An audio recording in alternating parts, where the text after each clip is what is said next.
Enquanto Tabitha descia a calçada a caminho de casa, ela examinou atentamente o caminho. Ela não apenas evitava diligentemente pisar nas rachaduras de concreto, afinal seu irmão mais velho, Tommy, havia lhe dito várias vezes que isso traria azar, mas também estava atenta. Era outubro e o frio do outono pairava no ar. O outono era a estação favorita de Tabitha por um motivo: as folhas. Ela não conseguia se importar com as cores das folhas, para a grande frustração de sua mãe, enquanto ela levou Tabitha e Tommy para o Maine para observar as árvores. Era o esmagamento das folhas que ela adorava. Todo outono, ela saboreava a caminhada da escola para casa, examinando o caminho, os olhos castanhos brilhando intensamente, procurando a folha seca perfeita que estalaria satisfatoriamente quando o peso do seu corpo ligeiramente rechonchudo caísse sobre ela.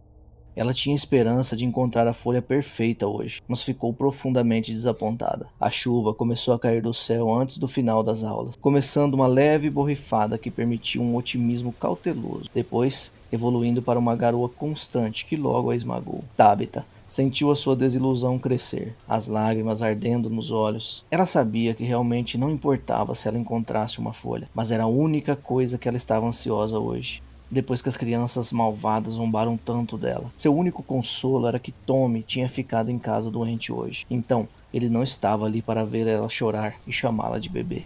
As lágrimas misturaram-se com a chuva, rolando pelo seu rosto numa mistura salgada. Ela caminhou através das poças cada vez maiores, indo e voltando pela calçada para evitar as partes mais profundas. Quando Tabitha virou a esquina na sua rua, ela sentiu a garoa se transformar em um aguaceiro, encharcando rapidamente seu cabelo loiro. Ela puxou a mochila das costas, segurando-a sobre a cabeça em uma medida desesperada para evitar ficar encharcada. Ela começou a correr em direção à casa onde passou toda a sua vida. Distraída, ela se esqueceu de notar quando seu pé direito bateu em uma rachadura fina, quase imperceptível e sinuosa no concreto. Ela finalmente se encontrou na varanda, quase toda coberta pela saliência esfarrapada. Ela rapidamente virou a mochila encharcada e abriu o zíper do bolso menor, vasculhando o conteúdo que havia sido enfiado ao acaso e sem cerimônia na mochila durante o ano letivo, em busca da sensação familiar da chave de metal lisa. Seus dedos finalmente pousaram sobre a chave. Ela estava escondida nas dobras do canto esquerdo. Ela puxou-a do bolso e tentou secá-la em seu jeans quase encharcado.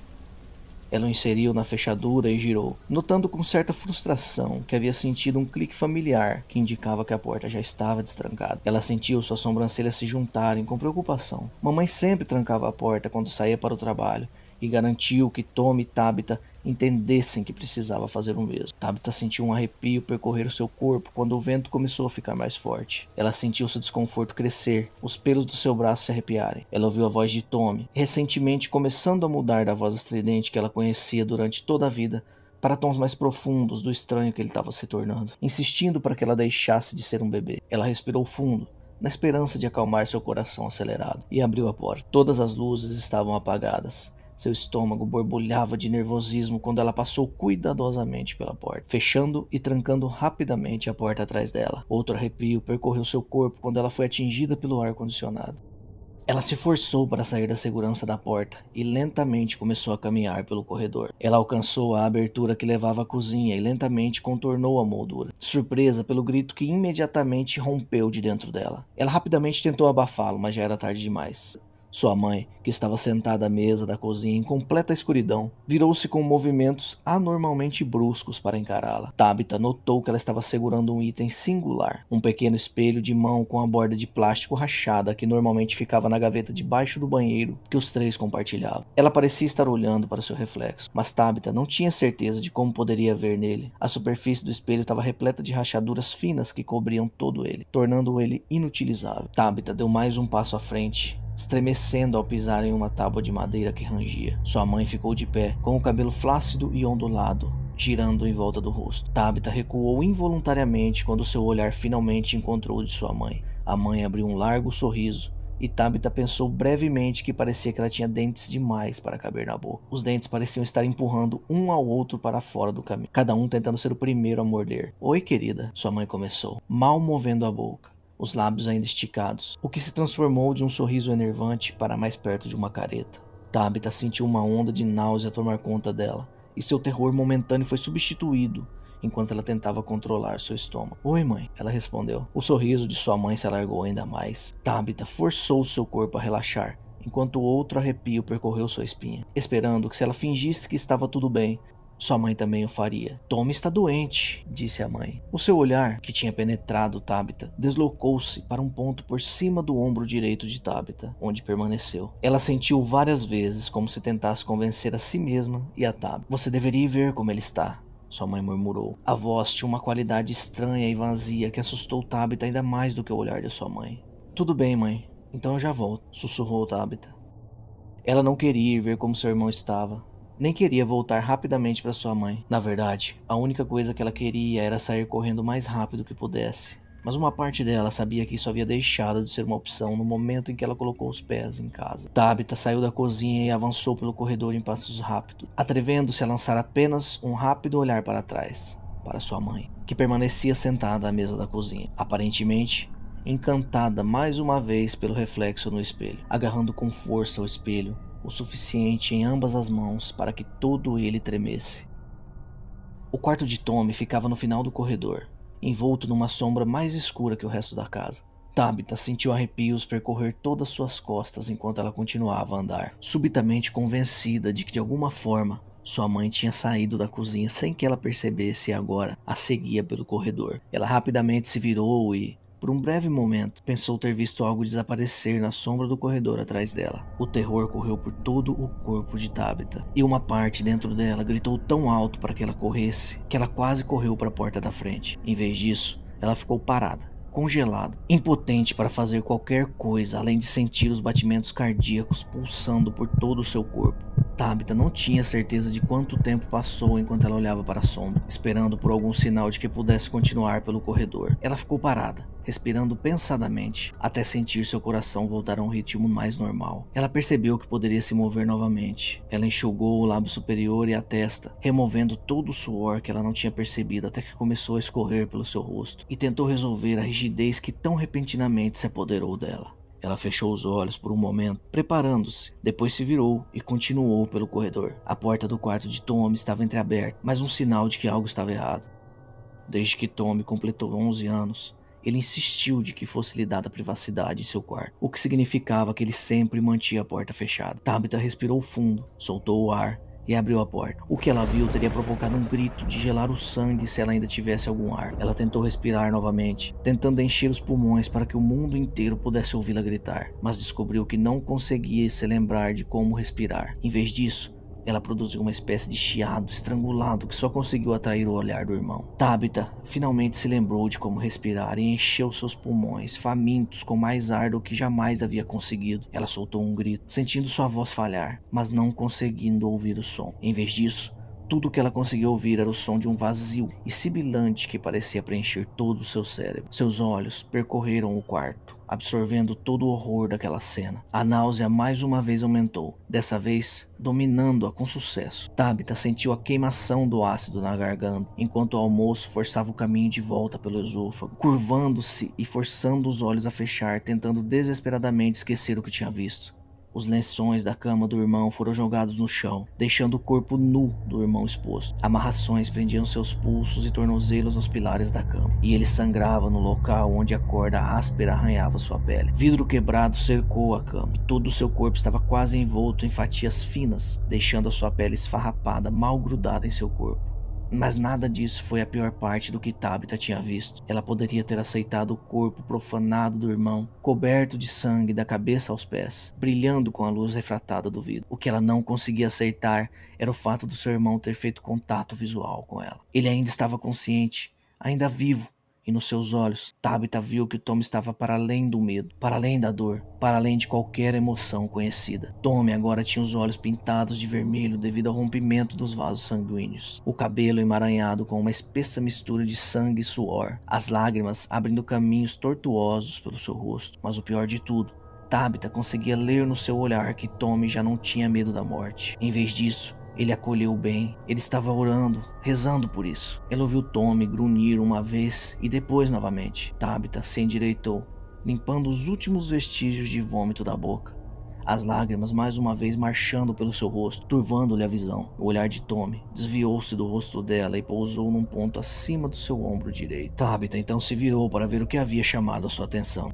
Tabitha foi saudada com a imagem de sua mãe, parada diretamente atrás dela, o sorriso ainda estampado no rosto, os olhos cobertos por um brilho vítreo, com um caco de vidro tão grande que deveria ter saído do espelho de corpo inteiro no quarto da sua mãe. Ela tentou levantar as mãos para cima da cabeça, procurando desesperadamente por alguma proteção, mas era tarde demais. Ela ouviu Tommy soltar um grito abafado. A última coisa que viu antes de fechar os olhos com força foi o medo no rosto seu, refletido no espelho que sua mãe tinha enfiado no cós de seus jeans esfarrapados, as fendas agora obscurecendo o rosto aterrorizado de Tabitha. Por um momento, apenas um lindo momento, Tabitha não apenas ouviu, mas sentiu o estalar de uma folha perfeita de outono que passou o dia tomando sol, apenas esperando para ser pisada.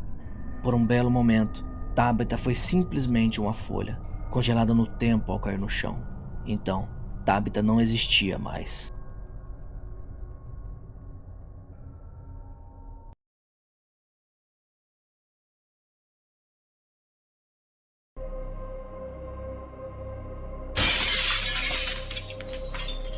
Thomas quase deu um pulo na garçonete, deixando cair repentinamente a sua bandeja de copos a apenas 1,5 metros de sua mesa. O som de cacos de vidros tilitando e garfos metálicos quicando podia ser ouvido muito depois do acidente ter ocorrido inicialmente, enquanto eles saltavam descontroladamente. Isso picou as orelhas de Thomas como um enxame de mosquitos, forçando ele a estremecer de desgosto. Ele olhou para ela, muito irritado, e agarrou o peito instintivamente. Ela riu com um gesto brincalhão, dizendo simplesmente: "Desculpe por isso, querido", antes de sair para pegar uma vassoura. "Ótimo", ele zombou de si mesmo. A única razão pela qual Thomas se preocupou em entrar naquele café sombrio foi para tentar ler um pouco enquanto desfrutava de um fluxo interminável de café medíocre. Agora, levaria algum tempo para ele voltar ao romance. Ele tentou em vão se envolver novamente na história que estava desfrutando há poucos momentos. No entanto, a luz refletida nos vidros quebrados à sua direita o impediu de fazê-lo, pois brilhou diretamente em seus olhos. Ele soltou um suspiro profundo e fechou o livro, colocando-o sobre a mesa. Ao fazer isso, ele chamou a atenção de um homem de aparência estranha que o encarava, da mesa à sua frente. Isso naturalmente o pegou desprevenido. Thomas escolheu deliberadamente a mesa no canto mais afastado da lanchonete para ficar sozinho. Talvez o homem esteja esperando por alguém, ele pensou. Ele se virou para olhar pela janela, esperando ver alguém se aproximando do restaurante para encontrar o estranho. Quando fez isso, porém, não viu ninguém atrás dele. "Tudo bem", pensou Thomas. "Então ele está olhando para mim." Ele se virou, mas para sua surpresa, o homem havia sumido. Ele não estava mais à mesa à frente dele. "Bom dia, senhor." O homem agora estava parado na beirada da mesa, ao lado de Thomas. "Jesus Cristo!" ele gritou, mais uma vez apertando o peito em reflexo. "Oh, minhas desculpas, senhor. Eu não queria assustar você. Sou apenas um simples caixeiro viajante. Eu queria saber se você poderia me poupar um momento do seu tempo."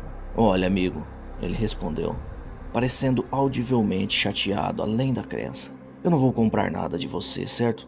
Apenas me deixe em paz." "Ah, mas eu devo insistir, senhor. A oferta que preparei para você hoje é simplesmente boa demais para ser rejeitada sem pelo menos ouvir a oferta. Eu me sentiria péssimo se você não tivesse pelo menos conhecido do meu produto antes de educadamente me dizer para me foder." Thomas olhou para o homem, perplexo com a última frase. Ele falou como alguém de um comercial de carro usado, inegavelmente falso em sua positividade projetada. Essa última linha tinha um ar de condescendência. No entanto, ele sorriu o tempo todo em que fez isso. O homem projetava poder através de sua franqueza e maneirismo, como se já tivesse feito esse discurso 1000 vezes e Thomas fosse para ele como qualquer outro cliente. Era como se ele fosse uma brincadeira de criança e o homem soubesse exatamente o que dizer para conseguir o que queria. "Vou fazer um acordo com você, senhor. Se eu não tiver chamado a sua atenção quando a nossa adorável garçonete voltar e limpar essa bagunça, você nem precisará me dizer para ir embora. Partirei por minha própria vontade." Agora mais calmo, Thomas finalmente teve a chance de examinar o homem. Ele usava um chapéu de feltro preto com uma faixa roxa circundando a base. Posteriormente, um terno quase preto com uma gravata roxa. Ele tinha rugas visíveis ao longo das bochechas e sobre os olhos, que eram o único sinal identificável da idade do vendedor. Thomas estimou que ele estivesse na casa dos 40 anos. Seus sapatos eram engraxados quase perfeitamente e contrastavam drasticamente com os cacos de vidro abaixo dele. Na mão direita ele segurava uma pasta. A pasta trazia um estranho símbolo dourado, semelhante a uma esfinge no centro, e estava acorrentada ao pulso do homem. Que estranho. Vejo que você está pensando sobre isso, senhor. Ele disse, interrompendo os pensamentos de Thomas. Isso me mostra que você está intrigado e é tudo o que eu preciso. Ele disse, sentando-se à sua frente. Thomas levantou o dedo e protestou, mas já era tarde demais. O homem sentou-se confortavelmente no banco e os dedos entrelaçados e apoiados em cima da mesa. Ele olhou para Thomas com os olhos famintos e um sorriso igualmente faminto.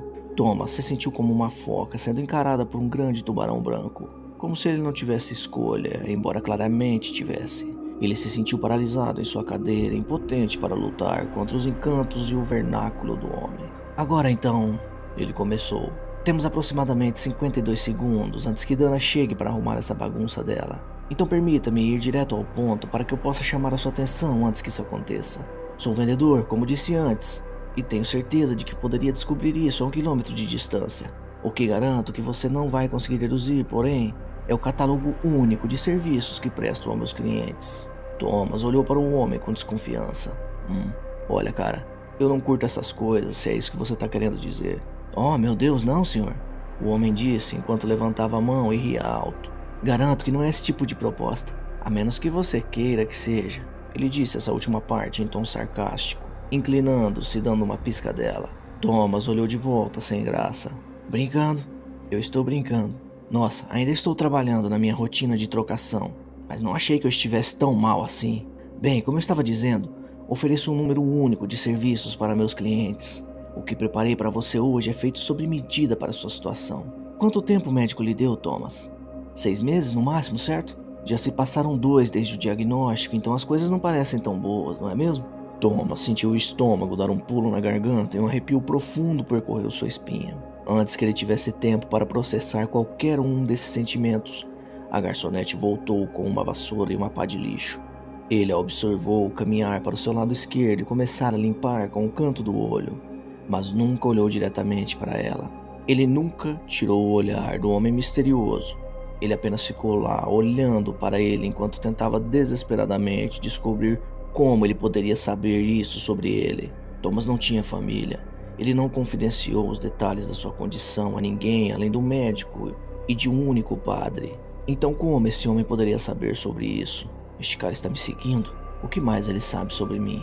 Posso... Tomé! O homem gritou, interrompendo seus pensamentos. Hã? Ele respondeu.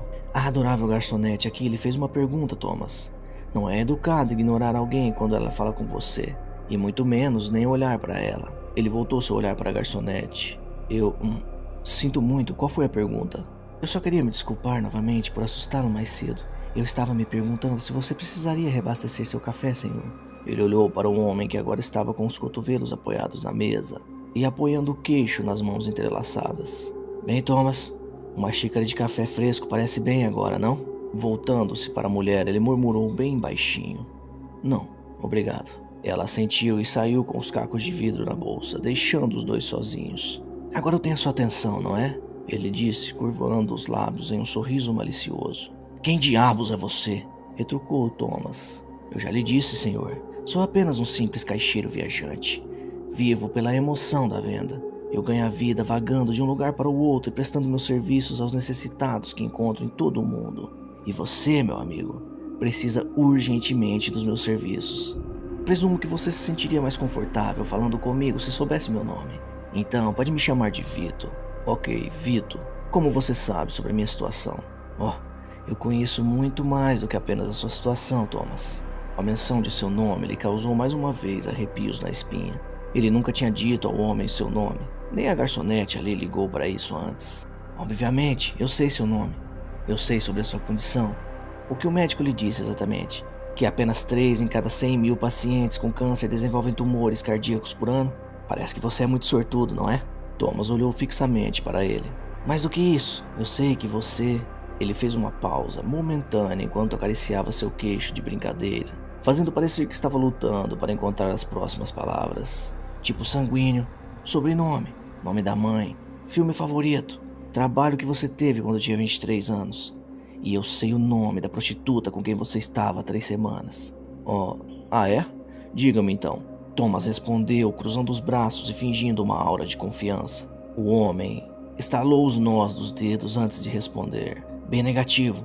Taylor, Verônica, Robocop, que pessoalmente acho uma escolha muito foda. Você foi caixa de um supermercado por muito tempo, já que o chefe não precisava de nenhum gerente adicional. E o nome dela era Lily. Também sei de todas as coisas doentias e depravadas que você fez com aquela pobre mulher, Thomas. Mas não posso dizer que culpo você.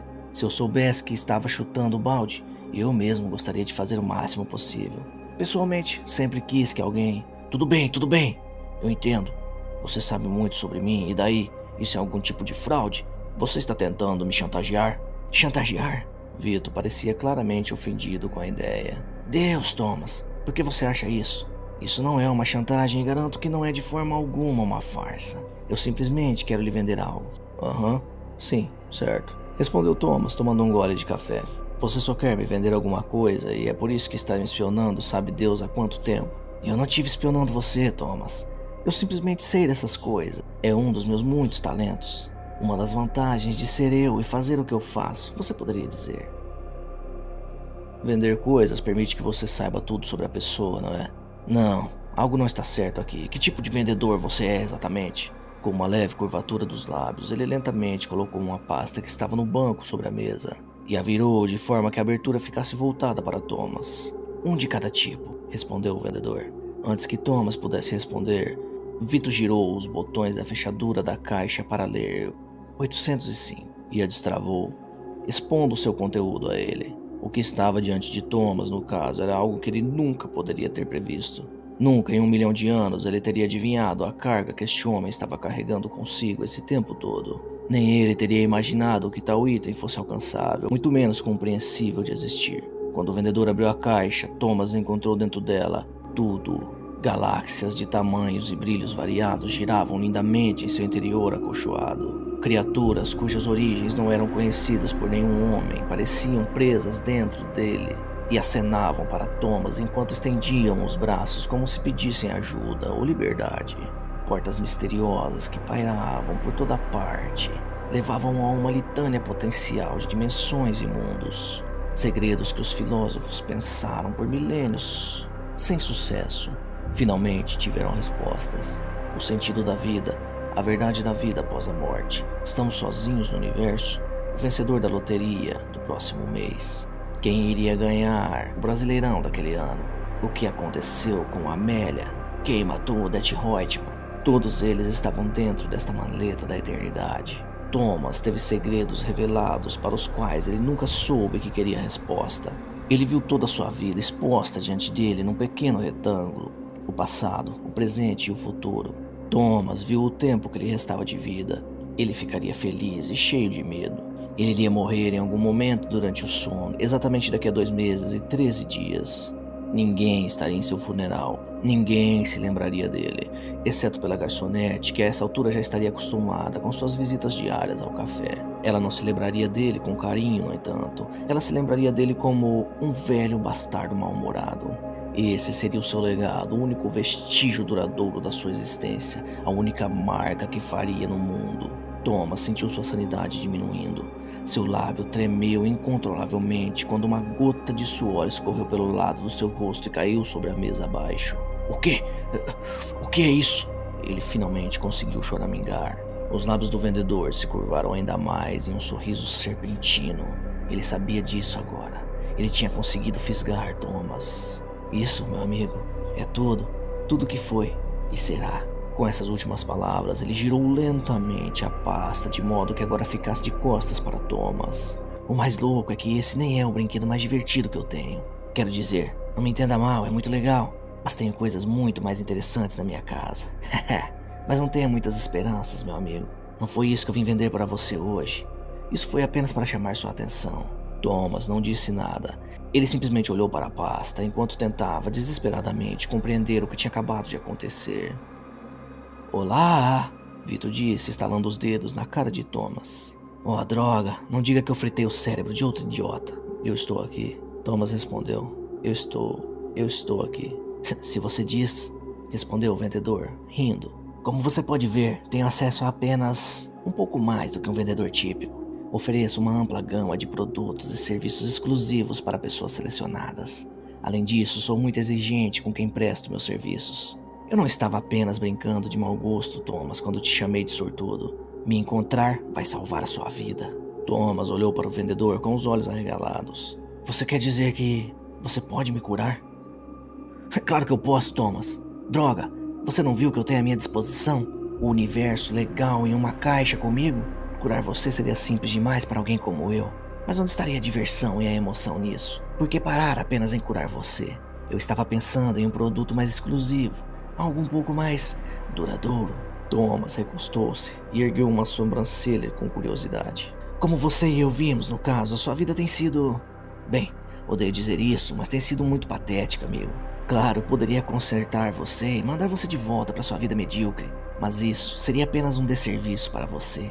Francamente, também seria um desperdício dos meus talentos. Os melhores dos seus anos já ficaram para trás e, no máximo, você vai viver o quê? Até os 60?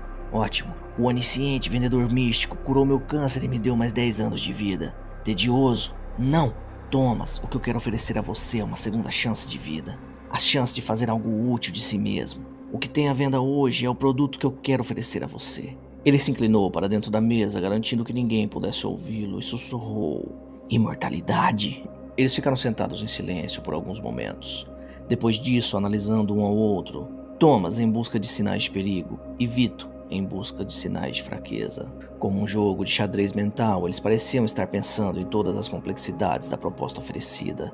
Um homem comum teria ridicularizado a ideia como uma piada. Naquele momento, no entanto, Thomas não era apenas um homem comum. O conteúdo daquela maleta abalou a sua visão e provou para ele que aquele vendedor realmente possuía poderes muito além da sua compreensão. Se isso fosse uma forma de fraude, seria a fraude mais complexa e multifacetada já concebida. Por que ele? Thomas se perguntou. Por que esse homem quer fazer um acordo comigo? Entre todas as pessoas, o que ele quer de mim?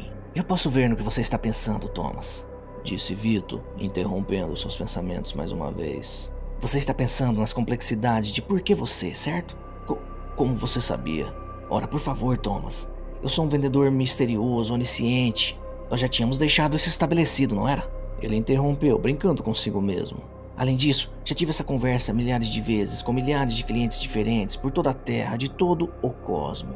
Essa é sempre a parte da transição onde surgem as dúvidas, então permita-me tranquilizá-lo. Por que eu consideraria esse presente único alguém tão insignificante como você? Bem, é tão simples quanto isso. Acontece que estávamos na mesma sala hoje. Para sua sorte, as estipulações de venda para você me beneficiariam em particular. Isso me leva para outra advertência que você está pensando. Pagamento, certo? Não se preocupe. Vejo você quebrando a cabeça, tentando pensar no que alguém como eu poderia pedir de você. Bem, não vou pedir nada tão maluco. Apenas uma coisinha, que em breve se tornará irrelevante para sua eternidade recém-descoberta. Tudo que eu quero em troca de você se tornar imortal é o seu carro. Thomas inclinou sua cabeça, com um gesto de confusão, e soltou um... O quê? Isso mesmo, eu gosto do seu carro, Thomas. Acontece que o meu fundiu o motor alguns quilômetros ao sul daqui. Então, estou procurando um novo no mercado. Ele se inclinou para trás, apontando para a estrada de terra enquanto falava a última frase. Por que você não simplesmente tira um carro novo dessa sua maldita pasta? Perguntou Thomas. Bom, eu poderia, mas eu gosto do seu carro, Thomas, disse ele, virando-se apontando o dedo para ele. Além disso, nunca faço uma venda de graça. Não faço caridade, nunca farei. Tenho que dar alguma coisa para conseguir alguma coisa, sabe? É uma questão de princípio para mim. Então, o que você me diz? Você está pronto para finalmente fazer algo de si mesmo? Você está pronto para aceitar a minha oferta e se tornar imortal? Ah, quem eu estou enganando? É claro que você está. Um cara inteligente como você não recusaria essa oferta, não é? Thomas ficou sentado em silêncio por um momento, ponderando sobre isso. Seus pensamentos começaram a correr soltos enquanto ele conversava consigo mesmo, tentando chegar a uma decisão. Ele só quer meu carro. Isso é tão estranho. Tudo parece um grande jogo para esse cara. Mas, novamente, quando você está transportando o universo em uma caixa, acho que tudo pareceria um grande jogo para você. Talvez ele realmente só queira o meu carro. Talvez ele realmente queira me ajudar, mas não poderia fazer a menos que eu desse algo em troca. Ou, como eu pensei antes, ele está entediado com seu poder infinito e só está brincando comigo para passar o tempo. De qualquer forma, eu vi no que minha vida se transformaria sem a ajuda desse homem. Vou morrer em 2 meses. Não há nada que eu ou o médico possamos fazer sobre isso. Com esse pensamento final, ele sentiu uma sensação de pavor tomar conta dele. Ele cerrou os punhos e entrelaçou os dedos até que eles ficassem brancos. Então ele soltou um suspiro profundo e falou: "Eu aceito." Com essas palavras, o vendedor deu seu sorriso mais amplo até agora, com uma aparência verdadeiramente parecida com a de um tubarão. "Como faremos essa venda? Existe um contrato ou algo assim?" questionou Thomas. "Nenhum contrato é necessário, Thomas. Eu acredito em um bom e velho aperto de mão. Minha palavra é meu vínculo e eu confio que a sua também será. Além disso, ninguém gosta de papelada, certo? Basta colocar as chaves na mesa ao lado da caixa e apertar a minha mão. Neste ponto, concederei a você o dom da imortalidade." Com isso, o homem estendeu a mão direita, deslizando o livro que estava lá para ler em primeiro lugar para o lado. Thomas olhou para ele por alguns segundos, tensos, enquanto sentia seu coração começar a bater forte no peito. Seu peito doía um pouco, isso só aumentou seu pavor e reforçou a sua determinação de viver ainda mais. Antes que pudesse mudar de ideia, Thomas obedeceu às instruções e lentamente colocou as chaves do carro ao lado da pasta no meio da mesa. Ele olhou a mão de Vito com cautela por apenas alguns segundos antes de estender a mão e apertar a mão de Vito. Num instante, tudo o que Thomas conseguia ver era escuridão. Sua visão, que antes era iluminada pelas luzes brilhantes de um feliz café da manhã e de um homem estranho, foi-lhe tirada à força em um instante. Agora, ele estava completamente cercado por um mar negro que parecia sufocá-lo não apenas de todos os ângulos, para fora, mas também para dentro, como se seu espírito estivesse sendo consumido por ele. Então, ele não conseguia sentir nada. Não ouvia nada, não via nada. Ele olhou em volta, tentando identificar o que estava ao seu redor, mas não encontrou nada além de preto, escuridão, onde quer que ele olhasse. Não havia fundo, não havia nada à esquerda, não havia nada à direita, era apenas um vazio negro. Ele pensou poder distinguir o brilho das estrelas ao longe, mas elas eram fracas e quase invisíveis. Então ele olhou para cima e, ao fazer isso, sentiu um arrepio percorrer a sua espinha. A primeira sensação real que experimentou desde que chegou a esse estranho reino de escuridão. Quando o fez, viu uma luz quadrada bem acima dele, como uma lua. Ele estendeu a mão para tentar pegar a luz, mas não adiantou. Ele tentou tocá-la novamente, mas a luz quente e convidativa estava simplesmente fora e muito distante. Foi quando ele percebeu que a luz começou a desaparecer. Do topo, uma sombra começou a se estender sobre ele em linha reta e lentamente encobrir a luz. A princípio, Thomas não sentiu nada em seu vazio recém-descoberto.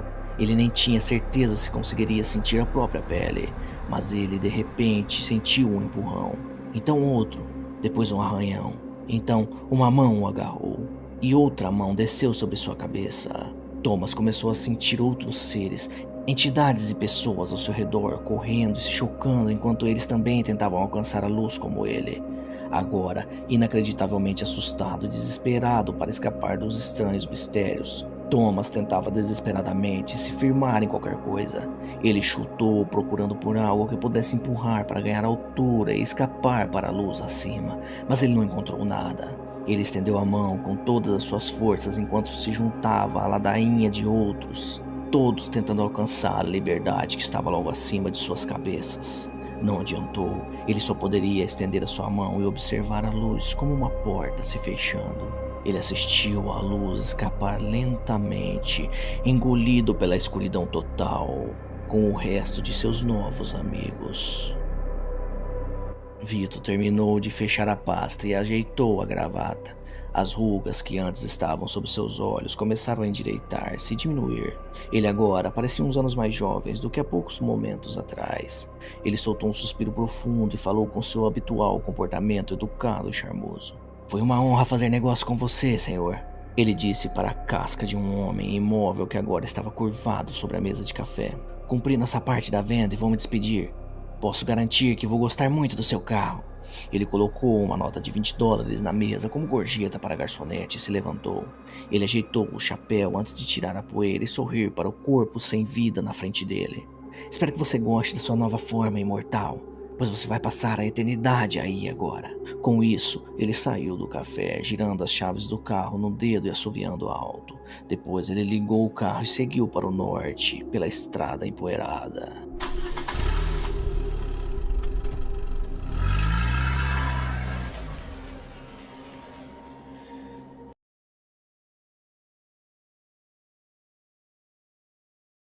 O ar fresco de outono encheu os pulmões do detetive Josh quando ele saiu do carro patrulha e caminhou até a entrada principal da casa funerária de Buckingham. Josh era um verdadeiro veterano de 17 anos no departamento de polícia do condado de Helmer e residia de longa data na pequena cidade de Darby, em Indiana. Ele já havia estado na funerária 4 vezes, mas ele temia entrar naquela ocasião específica. Ele tocou a campainha e esperou que um membro da equipe da funerária o deixasse entrar. Detetive, estou feliz que seja você. Quero manter esse assunto o mais discreto possível e sei que você é confiável para lidar com a situação com discrição. O homem que cumprimentou Josh foi Jeremy, o dono da funerária. O homem corpulento era a terceira geração da família Buckingham a administrar o negócio e era um dos anciões da cidade de Darby. Josh conhecia Buckingham desde o tempo que passaram juntos na escola e sempre gostou do homem. Olá, Jeremias. Vim assim que soube que você sofreu outra invasão. O chefe achou que fazia sentido para mim cuidar desse caso, já que estava envolvido no evento anterior. O evento ao qual Josh se referia foi uma invasão na funerária apenas 2 semanas antes. Josh investigou o crime, mas não encontrou nenhum suspeito ou motivo para a entrada. Agora, ele enfrentou o mesmo problema novamente. Eu estou feliz que você foi selecionado. Vamos para a sala de preparação. Foi aí que ocorreu a invasão. Buckingham conduziu Josh por uma escada até o porão da casa. A sala de preparação era a área de Buckingham para receber e, por fim, embalsamar os corpos antes das visitas da família na casa. Buckingham era um agente funerário licenciado no estado da Indiana e normalmente preparava cerca de 125 corpos por ano. Ele fez a maior parte do trabalho sozinho, mas ocasionalmente contratava Terry Kinney, outro agente funerário no condado de Helmer. As escadas da casa de Buckingham eram velhas e rangiam enquanto o homem pesado entrava no porão. Ele acendeu as luzes na parte inferior da escada e apontou para a mesa no canto esquerdo da sala. Josh se aproximou e imediatamente reconheceu o corpo de Ted Guzman, um residente de Darby de 92 anos, que havia morrido de insuficiência cardíaca poucos dias antes. O corpo de Ted estava pálido, sem a cor normal. Você já preparou o corpo de Cushman? Perguntou Gaines ao notar a janela quebrada à direita do corpo. Não, Josh. O corpo estava fresco. Eu tinha acabado de receber ele do necrotério do condado no início do dia. A condição corporal que você vê é o que eu encontrei essa manhã. Alguém literalmente drenou os fluidos do corpo antes mesmo que eu tivesse a chance de fazer os preparativos para o funeral da família Cushman. É como antes. Josh relutantemente estendeu a mão e sentiu o corpo. Era incomumente rígido e duro, a pele firme contra os ossos e não tinha a suavidade típica dos corpos vivos ou mesmo dos cadáveres embalsamados. Buckingham continuou. Tentei preparar o cadáver essa manhã, mas nada escoava, assim como a condição do corpo de John Snyder após o intervalo de 2 semanas atrás. Estou te dizendo, Josh, alguém invadiu ontem à noite e drenou esse corpo propositalmente. Que pessoa doente faria uma coisa dessas? Josh examinou o chão e a área da pia perto do corpo de Cushman. A pia estava limpa e o chão estava livre de qualquer mancha que pudesse estar presente se o fluido humano tivesse sido derramado. Então, ele examinou o cadáver e encontrou pequenas marcas de punção na artéria carótida externa direita. 2 marcas, lado a lado. Foi aqui que você tentou drenar o corpo? Buckingham olhou para as marcas e balançou a cabeça. Não. Os agentes funerários sempre cortam e drenam as artérias na virilha ou em uma das axilas. Nunca fazemos cortes no pescoço, pois essas marcas poderiam ser visíveis para a família. Josh então continuou questionando. Jeremy, você usou a pia ou trocou o chão de alguma forma depois que percebeu a invasão? Buckingham balançou a cabeça novamente. Não, Josh. Ambos estão como eu os encontrei essa manhã. Josh então foi até a janela quebrada. Era a mesma janela que havia sido quebrada 2 semanas antes. Debaixo da janela, Josh encontrou evidências de uma pequena marca de sapato, provavelmente de um tênis. Estava presente na parte interior, junto ao chão. Talvez a impressão tenha sido deixada pelo intruso. Essa pegada é nova? Buckingham examinou a pegada, tomando cuidado para não tocar nela. Tem que ser. Não houve impressões nas paredes daqui no passado. E eu não uso tênis esportivos. É algo que você pode usar? Acho que sim, respondeu Josh enquanto abria o celular. Uma ligação para a polícia do condado conectou com uma equipe forense que prometeu enviar alguns técnicos para ajudar na coleta de evidências. Depois de completar a ligação, Josh examinou a janela e a área adjacente. A maior parte do vidro estava quebrada por dentro e agora caída no chão do porão. Alguém do lado de fora claramente quebrou a janela. Ao examinar atentamente o vidro restante na moldura, uma segunda evidência apareceu. Uma pequena mancha de sangue estava presente no canto inferior direito da moldura da janela. Eu vou pedir à equipe forense que tire uma amostra da mancha de sangue aqui na janela. Talvez tenhamos sorte e eles possam fazer testes de DNA. Buckingham assentiu e soltou um suspiro. Espero que você consiga encontrar o cara que continua fazendo isso. Josh assentiu em resposta. Eu também espero. Era quase meio-dia quando a unidade forense do condado de Helmer chegou à funerária. Josh explicou a situação aos técnicos e ajudou-os a começar. Depois que eles já estavam instalados, ele saiu e foi até o quintal em busca de evidências. A grama ainda estava molhada por causa de dias consecutivos de chuva, deixando o solo mais macio do que o normal. Josh pôde ver pegadas perto da janela, uma indicação clara de que alguém esteve naquela área recentemente. As pegadas levavam ao pátio lateral, que margeava uma pequena rua que se fundia com a rua principal de Darby. Com base nas impressões digitais, parecia que o intruso havia saído pelo pátio lateral e se dirigido para o leste em direção a Ridge Road, a rua principal que passava pela cidade. Josh esfregou os olhos enquanto olhava para a rua, perguntando-se onde o intruso poderia ter ido. As possibilidades eram infinitas. Ele precisava de uma pista, algo com o que trabalhar, se quisesse fazer algum progresso na busca do indivíduo. Então, por puro acaso, ele viu uma câmera de vigilância na parte externa da mercearia de Surrey. Ele poderia ter dado sorte mais uma vez? A câmera poderia ter capturado a imagem do intruso. Josh bocejou enquanto assistia às fitas de vigilância da mercearia de Surrey. Brett Wayman cooperou ao fornecer a Josh as fitas recentes da sua câmera de segurança. Por sorte, Josh encontrou Wayman antes que ele reutilizasse as fitas da semana da invasão. Mas Josh agora tinha uma tarefa nada invejável, de assistir hora após hora a um videotape enfadonho. Pessoas passando pela loja e longos períodos onde nada acontecia. Quando uma das fitas chegou da noite de quinta-feira, noite do arrombamento, Josh percebeu algum movimento do outro lado da rua, em frente à loja fechada. A imagem parecia ser de um adolescente, em idade escolar, vestindo uma camiseta dos Los Angeles Lakers. As cores azul e douradas da camisa se destacavam na fraca iluminação da rua. O jovem disparou para Ridge Road, vindo de uma rua lateral em frente ao supermercado. O horário gravado eram 2h45 da manhã, um horário incomumente tarde para alguém dessa idade sair. "Encontrou alguma coisa?" perguntou Brett ao entrar na pequena área dos escritórios da Surrey. "Eu sei que fazer isso deve ser muito cansativo." "Acho que encontrei algo", respondeu Gaines enquanto pausava a fita. "Mas não sei o que isso significa. Parece que um jovem saiu muito tarde na noite de quinta-feira e correu pela rua em frente à sua loja. Não consigo distinguir um rosto, mas ele parece estar vestindo uma camiseta dos Lakers. Isso significa alguma coisa para você?" Wayman semicerrou os olhos enquanto olhava para a imagem na tela. "Nunca vi nenhuma criança na cidade usando esse tipo de camisa.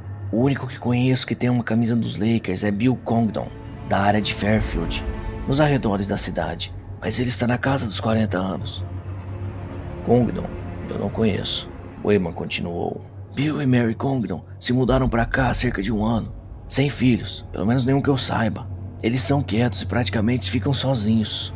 Josh assentiu com a cabeça enquanto fazia algumas anotações sobre os Congdons e onde eles moravam. Ele pretendia passar a ver o casal. Era uma vantagem duvidosa, mas nesse momento qualquer vantagem era uma vantagem.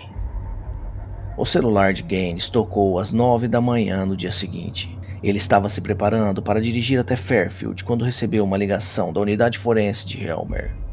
Jack Riley, o chefe do departamento, estava na linha com informações sobre a análise da unidade do sangue encontrado na funerária de Buckingham. "O que você tem, Jack?" perguntou Josh enquanto colocava os pratos do café da manhã na bancada da pia. "Espero que você tenha encontrado algo." "Nossos resultados ainda são preliminares, mas como sei que você está ansioso por informações, pensei em ligar." O chefe do departamento forense parecia hesitante ao transmitir os detalhes para Josh. Os testes precisam ser repetidos, pois nossos resultados são incomuns. Incomum? Respondeu Josh enquanto ajustava o celular contra a cabeça. Como assim? Bem, determinamos que o sangue é AB negativo, um tipo de sangue raro, mas isso por si só não nos alarmou. O que aconteceu foram os primeiros dados dos testes de DNA. O sangue parece ter 24 pares de cromossomos, e não 26 como o sangue humano. 24 pares de cromossomos? Jack, o sangue foi encontrado dentro do porão, então presumimos que seja um intruso humano. Seus dados sugerem o contrário? Um intruso não humano, talvez um animal? É por isso que realmente precisamos refazer o teste. Pode ser apenas um erro de teste em nosso laboratório. Riley garantiu a Josh que a repetição dos testes estava recebendo alta prioridade. Ligarei para você com os resultados dos testes repetidos assim que terminarmos. Obrigado, Jack. E com isso, Josh partiu para seu carro e fez uma curta viagem até Fairfield. A casa Congdon ficava numa parte isolada de Fairfield, situada numa estrada rural do concelho. A casa e os terrenos envolventes proporcionavam privacidade a seus habitantes. Josh bateu na porta e esperou. Ele podia ouvir um cachorro recuando para dentro, bem como o arrastar de pés. A porta então foi aberta por um homem de meia idade que Josh presumiu ser Bill. Sr. Congdon? Oi, meu nome é detetive Josh Gaines. Sou do condado de Helmer. Gostaria de saber se poderia fazer algumas perguntas sobre alguns problemas que tivemos em Darby. Deve levar apenas alguns minutos. O homem magro, parado em frente a Josh, hesitou. Por que você está interessado em falar comigo? Minha esposa e eu passamos muito pouco tempo em Darby. Josh assentiu e respondeu. Senhor, levará apenas alguns minutos. Posso entrar? Congdon olhou em volta e finalmente acenou com a cabeça para Gaines. Ok, mas eu realmente preciso ir em alguns minutos. Tenho um compromisso em Westwood que preciso comparecer. Josh entrou na casa e ficou de frente com Congdon. O homem parecia nervoso e distante. Talvez ele estivesse apenas com medo de falar com a polícia. Josh tentou deixar o homem à vontade. Estamos investigando uma invasão na casa funerária de Buckingham, que ocorreu na última quinta-feira. A pessoa que achamos que pode estar envolvida foi capturada em uma fita de vídeo veiculada pela mercearia Shurey. Ele parecia ser jovem e usava uma camisa dos Lakers. Essa descrição significa alguma coisa para o senhor? Congdon enxugou o suor da testa enquanto desviava o olhar de Gaines. Detetive, esse não é um bom momento para conversarmos. Eu realmente tenho que ir embora. Vou ter que insistir para que falemos sobre isso mais tarde. Josh sentiu a tensão em Congdon. O homem claramente sabia de algo que estava escondendo. Senhor Congdon, só alguns minutos, senhor. Eu realmente só preciso de um pouco do seu tempo. A raiva de Congdon veio à tona quando ele respondeu com voz elevada. Não! Eu disse que você precisa ir embora! Não tenho tempo para essa discussão agora! Um estrondo veio do segundo andar da casa. Enquanto Josh olhava para cima, ele teve um breve vislumbre da origem do barulho. Era uma criatura peluda e curvada, parecia com um animal olhando para eles. De repente, sem aviso, a criatura desceu as escadas correndo, atacando Josh. Os longos dentes do animal, semelhantes a presas, projetavam-se de sua boca e rosnados profundos eram emitidos de seus pulmões. Mas antes que Josh pudesse reagir, o animal estava sobre ele. A fera lançou seu corpo contra Josh como um torpedo. Josh foi imediatamente derrubado no chão, sua papelada se espalhando com a força do golpe.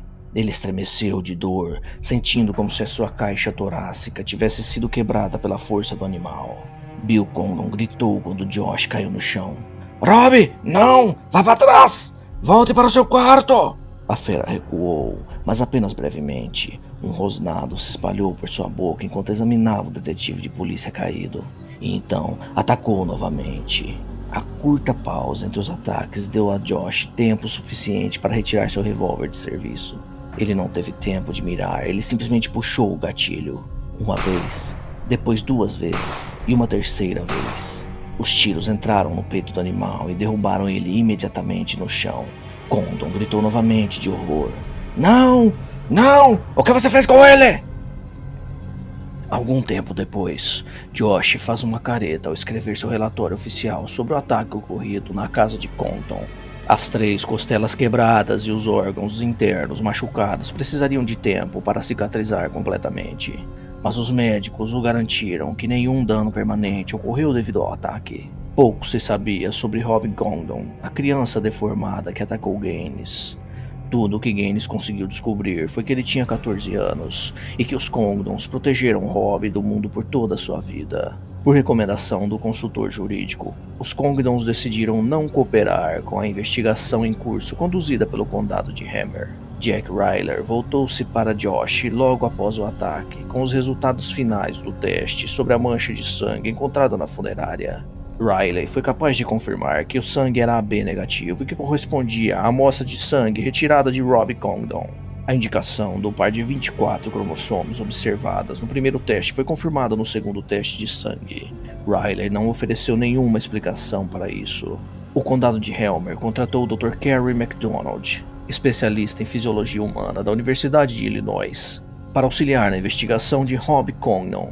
MacDonald determinou que Rob sofria de uma condição digestiva extremamente rara, em que seu estômago estava literalmente desprovido das enzimas altamente ácidas necessárias para quebrar e digerir alimentos sólidos. MacDonald teorizou que Rob precisava consumir sangue para ter acesso a aminoácidos, proteínas e carboidratos necessários para viver. Sepulturas rasas de animais no quintal da casa de Condon pareciam confirmar que Bill Condon estava caçando pequenos animais para ajudar a alimentar seu único filho. Mas aparentemente, Rob precisava de acesso ao sangue humano de vez em quando para manter o equilíbrio correto dos constituintes do sangue humano em seu corpo. Isso foi responsável por suas várias invasões em diferentes casas funerárias em todo o condado. Eventualmente, Bill e Mary Condon processaram o condado de Helmer para obter acesso ao corpo de seu filho. O tribunal decidiu a seu favor, sentindo que o controle dos 2 meses do condado sobre o corpo de Rob Condon era excessivo. Os Condons enterraram seu filho em uma cova anônima. O enterro foi privado, sem nenhum residente do condado de Hammer convidado para comparecer. Josh pensou em visitar a casa de Condon para oferecer a sua solidariedade à família, mas foi aconselhado pelo advogado do condado a evitar de fazê-lo. Os Condons deixaram o condado de Hammer algumas semanas após o enterro de seu filho, mudando-se para um local desconhecido, longe do estado de Indiana.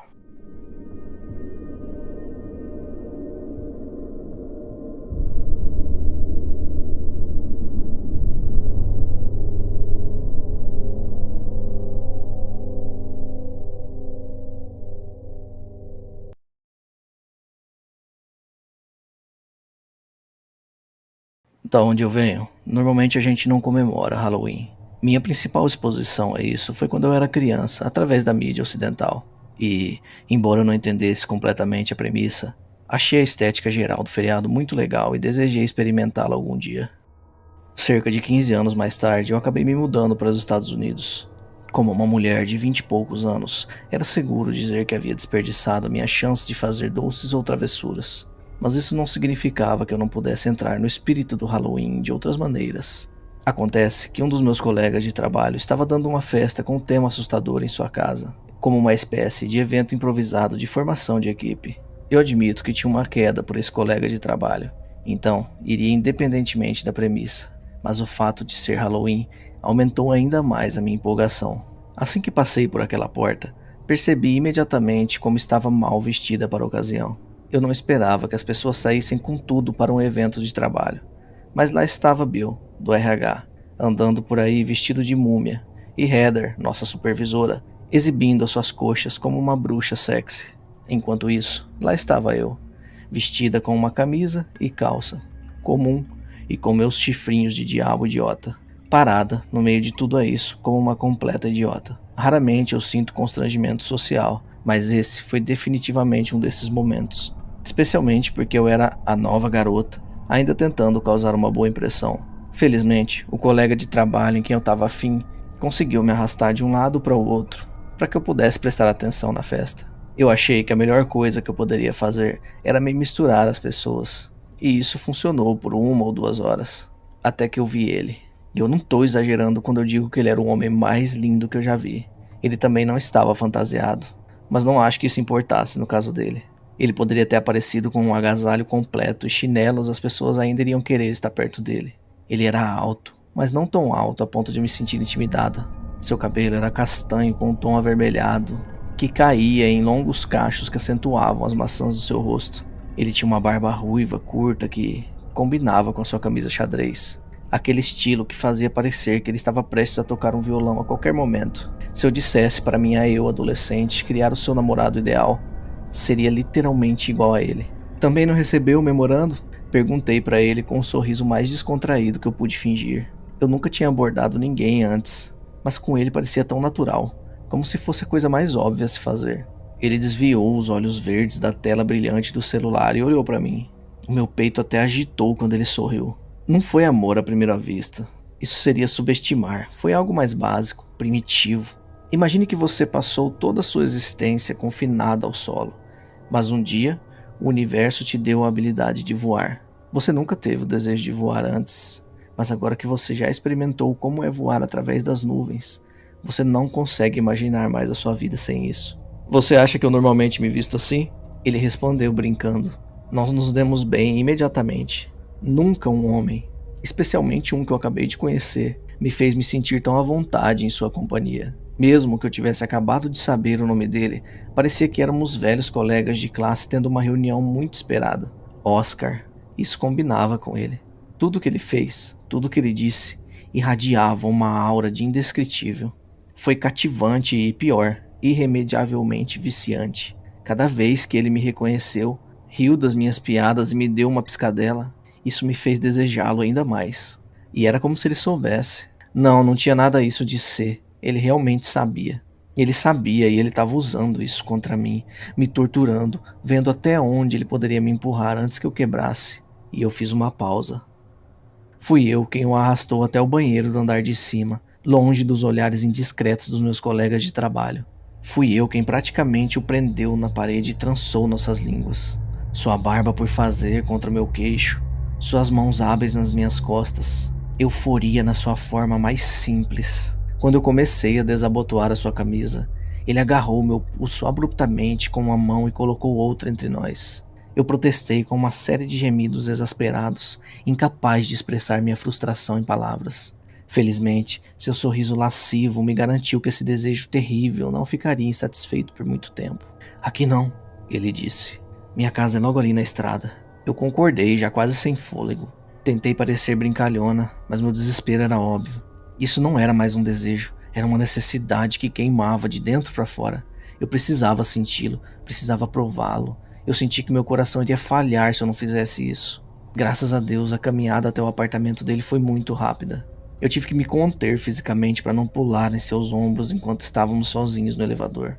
A primeira coisa que notei quando entramos no apartamento dele foram todas as caixas espalhadas pelo local. Ou ele estava se mudando ou se preparando para isso, mas imaginei que poderíamos guardar essa conversa para depois. No travesseiro, mais tarde. Falar sobre seu arranjo de moradia era a última coisa que passava pela minha cabeça naquele momento. Assim que cruzamos a soleira do quarto dele, nossa dinâmica mudou instantaneamente. Parece que Oscar havia deixado a sua fachada reservada na porta. Ele me empurrou para a cama e se posicionou em cima de mim. Sua respiração derreteu minha pele, mas seus lábios foram rápidos em esfriá-la. As pontas dos dedos dele eram como ferros de marcar enquanto descia nas minhas coxas, marcando cada centímetro como o seu. Minha mente ficou em branco. Dor e prazer misturados num coquetel proibido do qual bebi avidamente até a última gota. Deus, isso era tudo que eu queria. Isso é tudo que eu deveria ser. Uma parte de mim sabia inconscientemente que morreria naquela noite, mas eu não me importei. Qual era o sentido de viver se eu nunca mais iria experimentar tal prazer?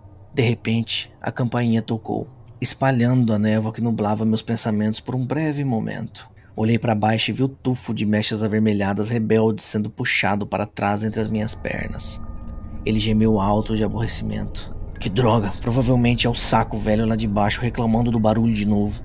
Fica aqui, eu vou lidar com isso. Ele vestiu um roupão e saiu do quarto, fechando suavemente a porta atrás de si, quase como se estivesse tentando me esconder. Caí de volta no colchão, agora um pouco encharcado. Minha visão girou e todo o meu corpo ainda doía de desejo. Através da parede eu pude ouvir Oscar e uma voz mais severa e rouca trocando palavras. Quanto tempo isso iria levar? Contra o pedido de Oscar, deslizei para fora da cama e cambaleei em direção à porta laminada que parecia levar a um banheiro. Eu senti como se estivesse sendo fervida viva em meu próprio suor. Eu precisava encontrar uma maneira de me acalmar, pelo menos até que ele voltasse para terminar o que ele começou. No caminho para lá, entretanto, outra coisa chamou a minha atenção. Não pude deixar de notar que a porta do armário estava para fora de um jeito bem estranho, como se estivesse sendo empurrada de dentro por algo pesado. Ele deve ser o tipo cara que empilha lixo em todo lugar. Meus irmãos eram do mesmo jeito. Mesmo assim, eu não tinha nada para me ocupar, e o Oscar estava aproveitando o tempo para conversar com seu vizinho chateado. Qualquer distração do calor latejante que percorria minha metade inferior era bem-vinda. Eu me aproximei da porta abaloada, pegando meu sutiã no caminho e jogando de volta na cama. A porta era uma daquelas elegantes, deslizantes. Quando a palma da minha mão quente encontrou o cabo frio da porta, comecei a escutar um barulho estranho emanando do outro lado. Foi lento e rítmico, quase sussurrante de uma forma. Encostei o ouvido na superfície de madeira, fechei os olhos e escutei. Aquilo parecia respirar. Não tinha como. Certamente não. Mas o que poderia ter sido? Canos que passavam pelo armário?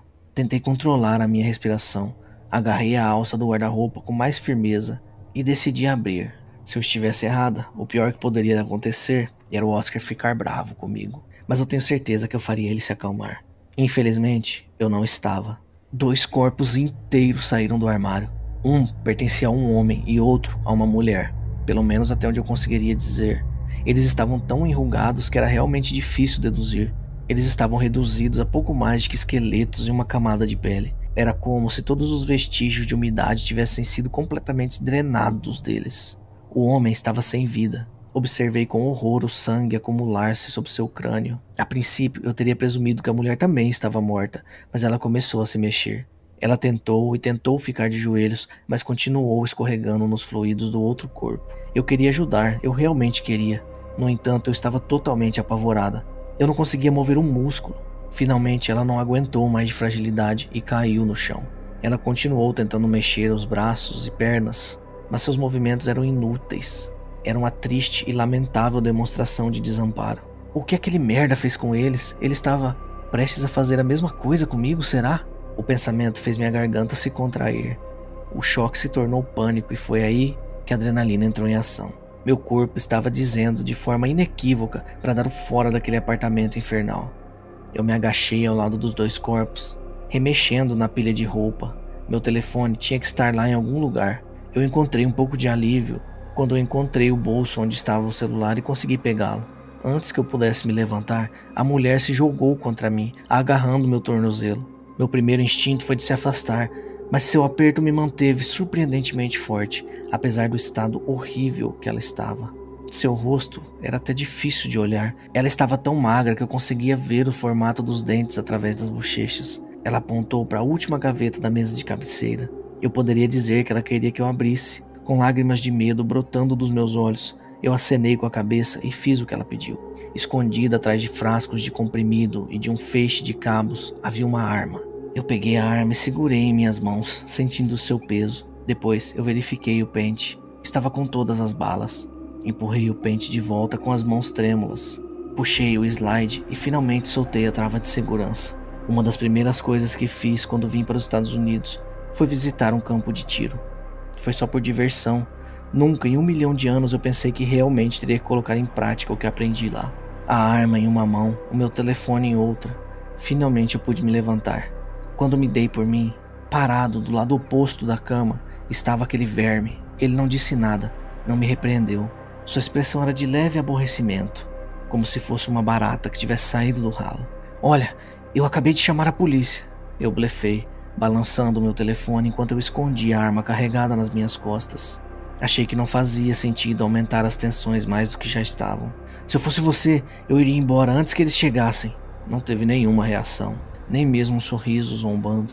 Ele apenas ficou ali, parado, como um manequim, com metade do rosto iluminado pelas luzes de LED na parede. Ok, entendo. Você provavelmente deseja limpar essa bagunça primeiro, então eu vou deixar isso com você, certo? Cuidadosamente, com a arma ainda pressionada na parte inferior das costas, eu circulei ao redor da cama, mantendo o contato visual. Quando cheguei ao meio do caminho para o lado dele, a sua cabeça começou a ter uns espasmos. O seu corpo permaneceu ali, imóvel, mas a sua cabeça continuou balançando para frente e para trás, como se estivesse tentando quebrar o próprio pescoço. Eu gritei quando o que pareciam ser 2 chifres de marfim surgiram das órbitas oculares. As projeções ósseas e brilhantes se estendiam para frente e depois se enrolavam contra seu crânio, raspando na lateral antes de voltar. Desta vez, com pedaços de seu próprio cabelo e carne pendurados em suas pontas pontiagudas. Fechei os olhos e passei correndo cegamente pela cena horrível, tropeçando até a sala de estar e indo direto para a porta da frente. Claro, estava trancada. Com a visão ainda nublada pelas lágrimas, comecei a jogar todo o meu corpo contra a porta, em um completo e absoluto pânico. Gritei por ajuda com toda a minha força. Se os vizinhos tinham problemas com os meus gemidos antes, não tinham como eles não ouvir agora. Então eu ouvi uma risada maléfica na sala atrás de mim. Eu me virei e apontei a arma imediatamente. Aquela coisa, aquele monstro, estava parado entre o sofá e a TV, totalmente nu. Ele tinha um buraco em seu rosto que escorria algo até a sua região pubiana. Ele riu enquanto mantinha aquele buraco aberto. Aquele buraco repugnante, havia algo parecido com uma agulha hipodérmica gigante dentro dele. Então foi isso que aconteceu com eles. Eu respirei fundo, cerrei os dentes, segurei a arma com as 2 mãos e abri fogo. A primeira bala atingiu o sofá e a segunda a parede, mas as demais acertaram o alvo, direto no peito, fazendo ele cambalear. Eu atirei várias vezes, o recuo de cada tiro sacudindo cada osso dos meus braços. Não tenho certeza de quantos tiros dei antes que finalmente parasse para ver o que tinha acontecido. Aquela monstruosidade, demônio, seja lá o que fosse, tinha desaparecido. Nenhum corpo, nenhum vestígio de sangue simplesmente desapareceu. Como? Eu estava de olho nele o tempo todo. Eu caminhei lentamente até o centro da sala. Um completo silêncio, nada além do zumbido em meus ouvidos. Então eu senti uma dor incapacitante e devastadora que irradiou de cima da minha coxa esquerda, chegando até o meu estômago, como se minhas entranhas estivessem sendo comprimidas entre 2 ferros em brasa. Eu desci meus olhos e consegui ver o ferrão enorme da criatura embutido na lateral da minha perna, contorcendo-se enquanto entrava mais fundo dentro de mim. Eu não consegui nem reunir esforço para gritar. A agonia era indescritível. Eu caí sobre um joelho, depois sobre os 2, antes de cair de lado. Apesar dos meus melhores esforços, eu lutei para conseguir segurar o apêndice escorregadio ao qual a agulha farpada estava presa, enquanto uma teia de veias escuras se estendia do ponto de inserção e se espalhava pela minha perna como vermes pretos rastejando sobre a minha pele. Emergindo ileso das sombras, o monstro agarrou um punhado do meu cabelo e inclinou a minha cabeça, forçando a encará-lo. Tudo que eu vi foram dentes, fileiras e mais fileiras de dentes, afiados até a ponta e brilhando com uma saliva espessa. Mas o que estava acontecendo era um pesadelo, aquilo não poderia ser real. Eu me recusei a acreditar que aquilo era real. Eu ia acordar a qualquer momento no meu quarto coberta de suor, jurando nunca mais ler histórias de terror antes de dormir. Eu cerrei os dentes novamente e pressionei a arma sobre o queixo do monstro. E então fechei meus olhos com força e puxei o gatilho. As coisas ficaram um pouco confusas depois disso. Lembro-me do eco do tiro ressoando dentro do meu crânio. Lembro dos meus ouvidos estalando e do mundo ficar temporariamente mudo. Lembro de ter finalmente desalojado aquele ferrão do meu corpo, ou seja lá o que fosse, enquanto ela recuava, agarrando a boca e depois me arrastando. Eu lembro do seu pé nas minhas costas e de uma picada penetrante no meu ombro direito. Lembro de estender a mão desesperadamente para a maçaneta da porta da frente. Lembro-me de 2 policiais parados ali, com armas de fogo erguidas e parecendo horrorizados, enquanto gritavam exigências indecifráveis àquela abominação que me prendia contra o tapete. Lembro-me da sensação de leveza quando ela me segurou pela nuca, me usando como refém enquanto recuava, apenas para depois me jogar de volta no chão e pular pela janela mais próxima. Eu me lembro do vidro quebrando e em seguida mais tiros. E finalmente me lembro da escuridão que invadiu os limites da minha visão e imediatamente me engoliu inteira. Quando fui levada sob custódia, esperei que me colocassem em algum laboratório ou manicômio, dependendo de acreditarem ou não no meu depoimento. Acontece que minha experiência estava longe de ser a única. Incubos, como eles os chamam, metamorfos que assumem a aparência de humanos para nos atrair com o pequeno gado pecaminoso que somos e nos drenar até a última gota.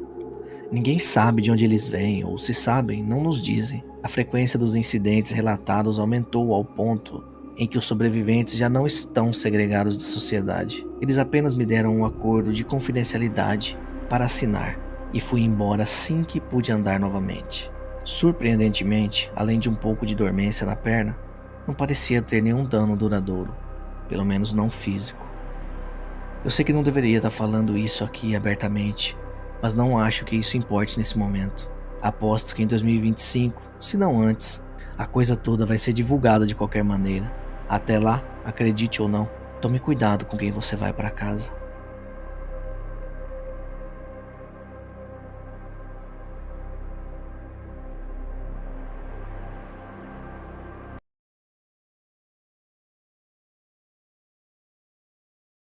A maior parte de vocês que estão lendo esse relato não vai acreditar na minha história. Inferno, eu não acreditaria se não tivesse vivido o horror. Até onde eu sei, apenas 2 pessoas sobreviveram a esse inferno e voltaram inteiras para a Terra. E infelizmente, a outra não está mais viva. Quanto a mim, fui avisado pelos processos do governo sobre as graves consequências que se surgiriam se alguma vez tomasse pública a minha história incrível e arrepiante. Mas decidi fazê-lo de qualquer maneira, porque acredito que as pessoas precisam saber o que realmente existe lá fora. E temo que a verdade se torne evidente em breve, quando uma guerra intergaláctica estiver a chegar na nossa porta. Tal como acontece com a maioria das vítimas de sequestro, não sou ninguém especial ou importante. Na verdade, eu estava no escalão mais baixo da sociedade, um pobre que passou por tempos difíceis quando perdi meu emprego. Na minha casa, eu fui vítima do vício de álcool, dormindo na rua e enchendo a minha barriga com bebidas baratas e muita vodka para me aquecer à noite. Minha confissão de ter um problema com álcool certamente vai colocar o meu relato aqui em dúvida, mas posso te garantir que eu estava bastante sóbrio quando ocorreram os eventos que eu descreverei. Na noite em questão, eu me refugiei em um ponto de ônibus abandonado situado ao longo de uma estrada secundária solitária e adormeci sobre as estrelas depois de esvaziar a minha garrafa. Não sei a que horas eu fui acordado, mas eu me lembro vividamente que os meus sentidos estavam simultaneamente sobrecarregados. Os meus ouvidos zumbiam com um zumbido ensurdecedor e meus olhos temporariamente cegos por uma intensa luz branca. De repente e inexplicavelmente, senti meu corpo se erguer do banco. Eu me senti sendo puxado para cima em direção ao céu noturno. Minha única lembrança foi de uma aeronave escura em forma de charuto no céu acima de mim e, para o meu horror, percebi que estava sendo puxado em direção a ela. Mas então eu senti que eu ia perdendo a consciência. Meus olhos se fecharam enquanto tudo ao meu lado escurecia. Acordei em um período de tempo indeterminado, em algum lugar estranho, literalmente. A primeira coisa que eu notei foi a dor que eu senti por todo o corpo. Uma pulsação surda enquanto meus ossos e articulações doíam ao mesmo tempo. Logo, eu descobri que eu estava completamente nu, enquanto me deitava contra o metal frio. A minha pele congelava e meu corpo não parava de tremer. Só de abrir os olhos me causou dor física. Mas mesmo quando eu consegui, eu pude ver pouca coisa. A sala estava revestida de aço e estava escura, apenas iluminada vagamente por uma luz fraca e vermelha. Nesse momento eu entrei em pânico. Me levantei rapidamente com as pernas trêmulas enquanto eu corria em direção à parede. Mas eu não fui muito longe, porque de repente eu senti uma dor aguda pulsando pelo meu corpo, parecendo que eu tinha acabado de ser atingido por um raio. Eu gritei em agonia, caindo no chão frio e duro enquanto estendia a mão para a garganta e fiquei horrorizado ao encontrar uma coleira de metal presa no meu pescoço. Num ato de pânico e desespero, eu rasguei a coleira tentando removê-la, mas em vez disso eu fui atingido por outra onda de eletricidade. "Eu não faria isso se fosse você", gritou uma voz masculina na escuridão, seu tom surpreendentemente calmo, dadas as circunstâncias. "A coleira de choque está programada para disparar se você fizer algum movimento brusco ou tentar removê-la.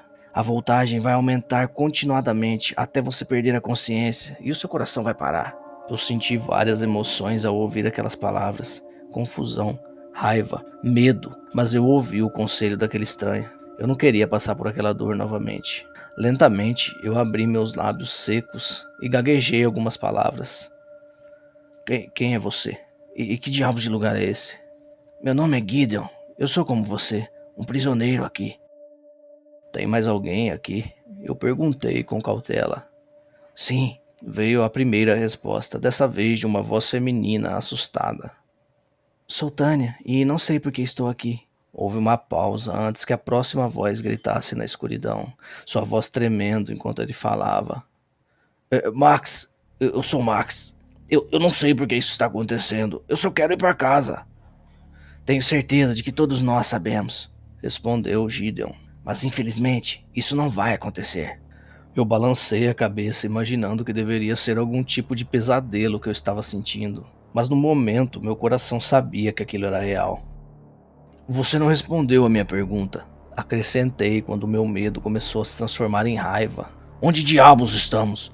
Quem fez isso com a gente? Ouvi Gideon zombando antes de me responder. Bom, tecnicamente são duas perguntas, mas eu ficarei feliz em ajudar. Embora eu suspeite que você possa não gostar das respostas. É difícil explicar em palavras, então talvez seja mais fácil eu mostrar tudo a vocês.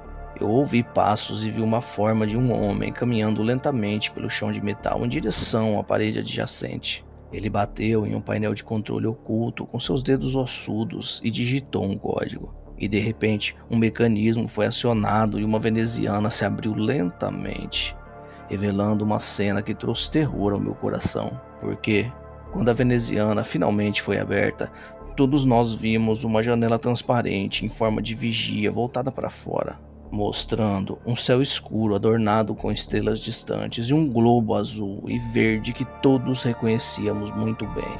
Eu lentamente me levantei, ignorando as dores latejantes em meu corpo nu, enquanto caminhava descalço até a janela e observei a cena com descrença, examinando os contornos dos familiares continentes verdes, os poderosos oceanos azuis e as frentes de tempestades mutáveis que varriam o globo. Para o meu horror, eu percebi que eu estava olhando para a Terra, o que poderia significar somente uma coisa. Eu não estava mais no meu planeta natal. A luz refletia da superfície da Terra e agora iluminava o quarto onde estávamos. Uma cela de metal com poucas comodidades visíveis, além de um buraco fedorento no chão onde eu imaginei que deveria ser o banheiro, e lajes de concreto duro no lugar das camas. Também vi claramente meus companheiros de prisão pela primeira vez. Tânia e Max apareceram como eu, nus, humilhados e espancados. Claramente, ambos estavam em estado de choque. Tentei manter sua dignidade concentrando-me nos seus rostos e não nos seus corpos. Tânia era uma mulher jovem, magra, de cabelos escuros e atraente, embora eu reconhecesse nela os sinais reveladores de vício.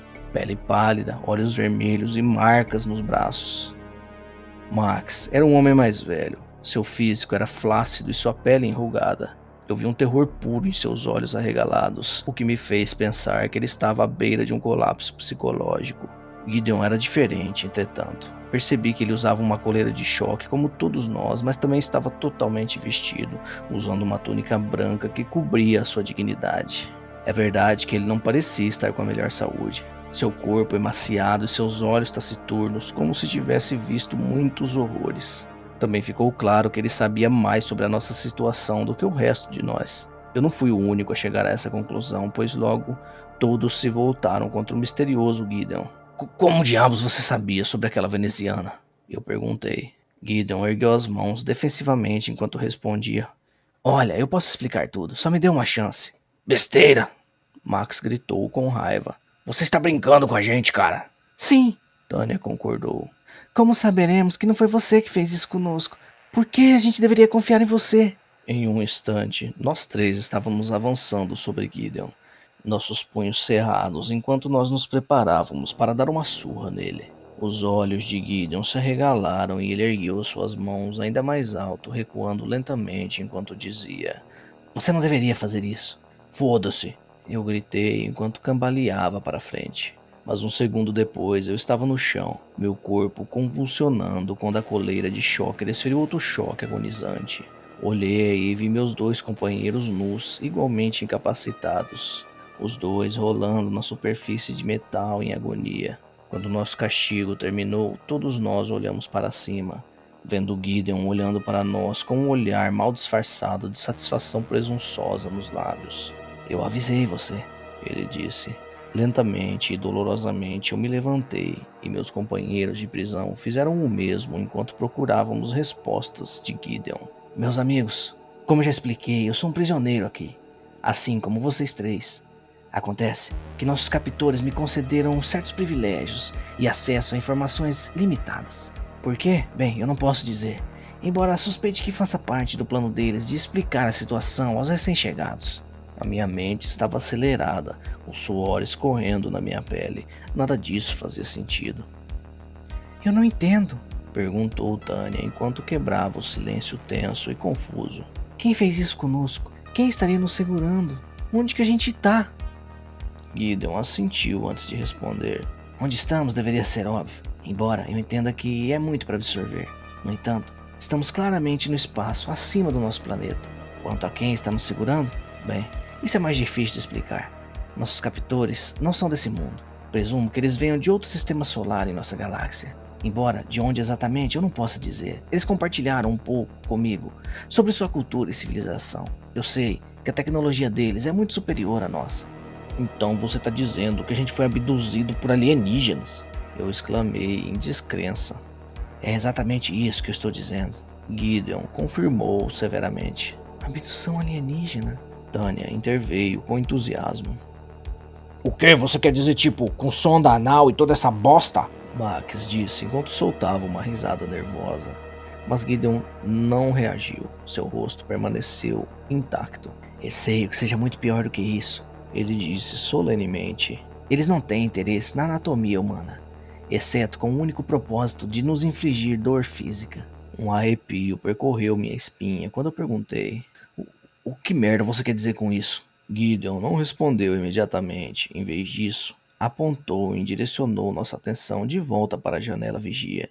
Virei minha cabeça para olhar, instantaneamente ficando enojado pelo horror que testemunhei, enquanto o primeiro e depois o segundo corpo humano flutuavam lentamente pelo espaço e passavam pela janela, seus corpos nus congelados no vácuo frio. O primeiro era um homem, o segundo, uma mulher, e ambos os cadáveres apresentavam sinais óbvios de tortura, com incisões profundas feitas na carne, marcas de queimadura na pele e os dedos cortados das mãos. Seus olhos esbugalhados e injetados ainda estavam abertos, cheios da dor e do terror dos seus momentos finais.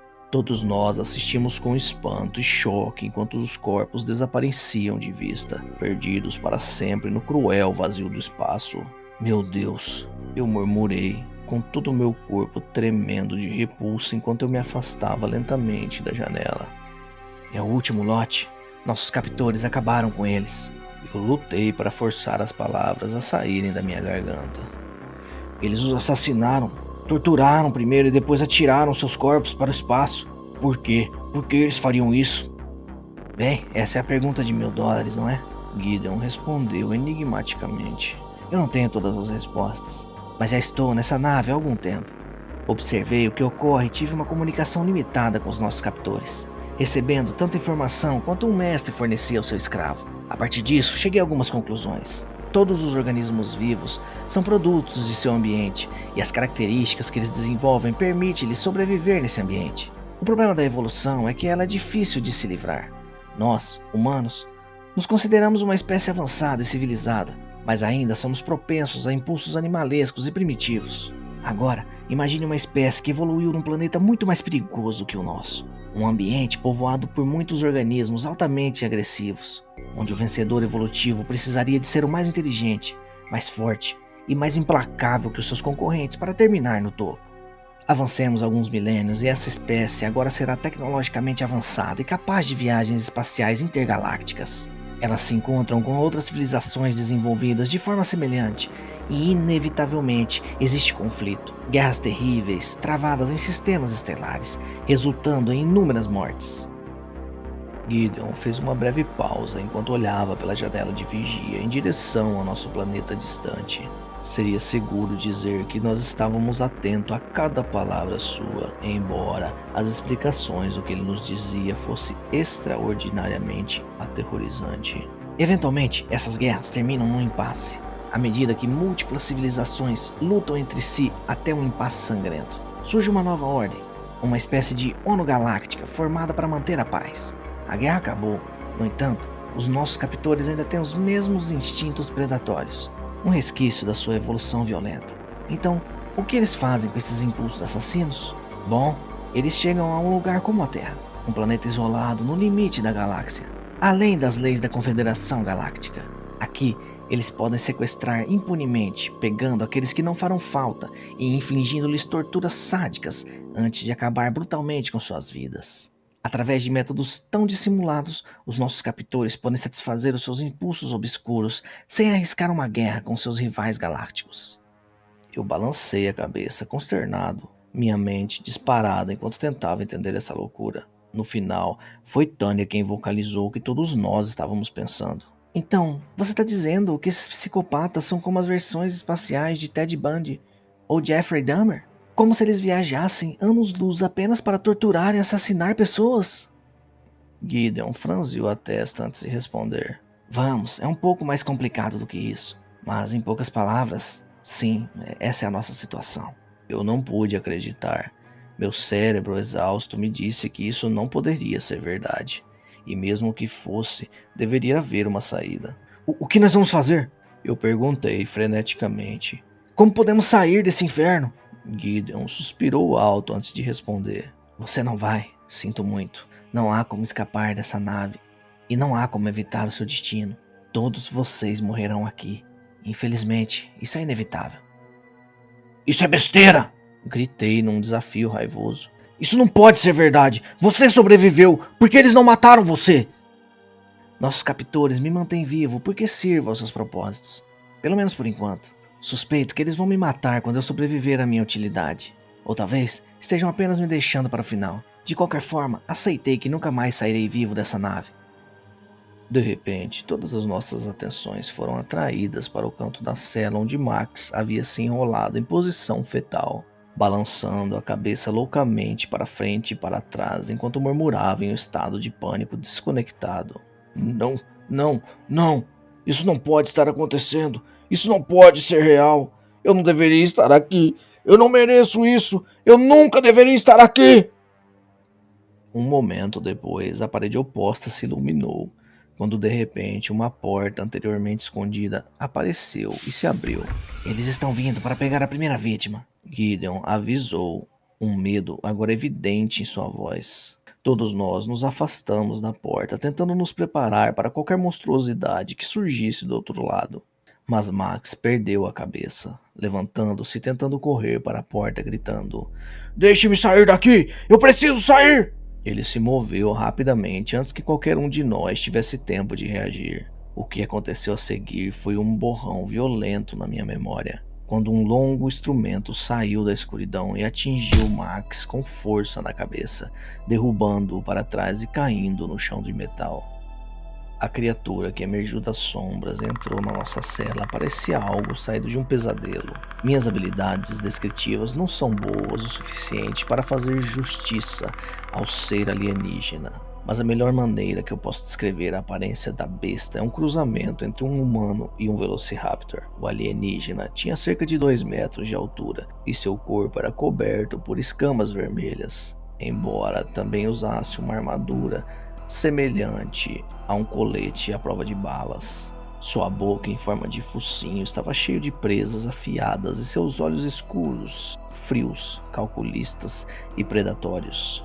Seus braços eram relativamente curtos e atracados em comparação ao resto do corpo, mas notei que a fera tinha polegares e dedos opositores, o que significa que era capaz de segurar e direcionar a arma semelhante a um pique em suas garras. A mesma haste de metal que tinha usado para atacar o pobre Max. Suas pernas, por outro lado, pareciam poderosas, e vi que os dedos do meio dos pés eram adornados com garras afiadas e curvas com cerca de 15 centímetros de comprimento. Ele bateu as garras ameaçadoras no chão de metal enquanto nos examinava, suas vítimas humanas nuas e indefesas. Neste ponto, Max infelizmente recuperou sua consciência, olhando para a fera acima dele e gritando de terror absoluto. Eu jurei que podia ver um sorriso cruel no que se passava pelos lábios do alienígena, seus olhos se arregalando com um prazer sádico enquanto ele erguia a arma.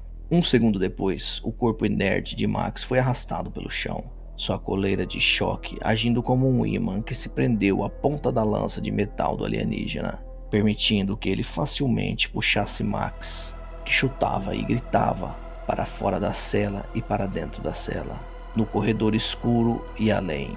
Um momento depois, a porta se fechou, deixando um rastro de sangue e urina de Max no chão e o resto de nós presos lá dentro, lidando com o choque do que tínhamos acabado de testemunhar. Meu Deus, o que farão com ele? Tânia perguntou com a voz trêmula.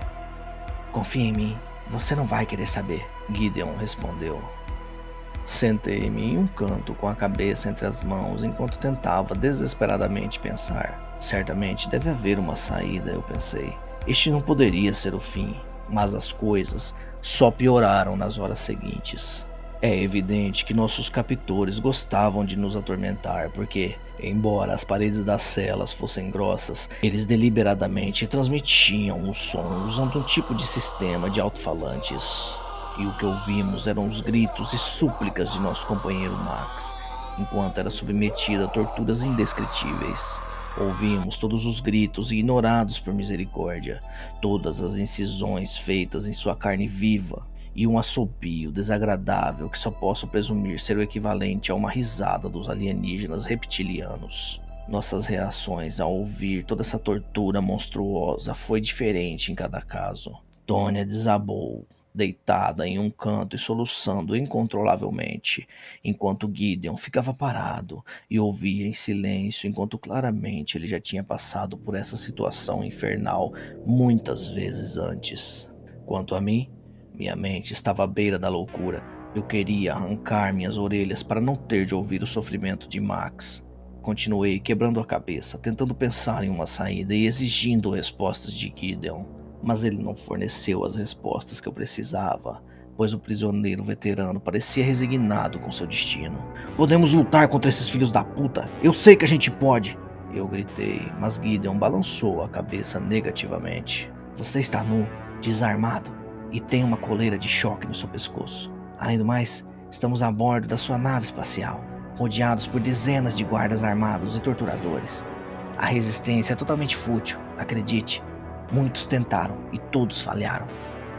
Bem, não podemos argumentar com eles então? Perguntei desesperadamente. Você é capaz de se comunicar com esses alienígenas? Não podemos fazer um acordo? Gideon zombou da sugestão. Raciocinar com eles? Nossos captores não nos consideram melhores do que insetos. Eles negociariam conosco tão facilmente quanto nós o faríamos com uma barata doméstica comum. Bem, tem que ter alguma coisa que a gente pode fazer. Eu gritei com raiva, levantando a voz para ser ouvida acima dos gritos de Max. Não podemos simplesmente sentar aqui e esperar pela morte. Você acha que se tivesse alguma coisa eu já não teria feito? Gideon respondeu, pela primeira vez perdendo a paciência. Você não percebe que considerei todas as opções possíveis? Fiquem quietos! Gritou Tânia, enquanto levantava o rosto coberto de lágrimas nas mãos. Calem a boca, vocês dois! Isso não está ajudando! Deus, um homem está morrendo na sala ao lado! Mostre algum respeito a ele! As palavras de repreensão da mulher encerraram nosso debate, e logo depois os gritos de tortura do Max terminaram, substituídos por um terrível estertor de morte quando ele finalmente deixou um invólucro mortal. Estremeci ao ouvir aquele som terrível. Senti algum alívio pelo fim do sofrimento de Max, mas também medo, porque eu sabia que um de nós seria o próximo. Com certeza, não demorou muito para que a porta invisível da parede se abrisse novamente e o guarda reptiliano de mais de 2 metros de altura marchasse para dentro, suas garras estalando de excitação enquanto seus olhos predatórios examinavam o interior da cela em busca da sua próxima vítima. Levantei-me em desafio a ele, cerrando os punhos enquanto encarava a fera. Eu sabia que qualquer resistência física seria inútil, mas ainda assim queria cair lutando.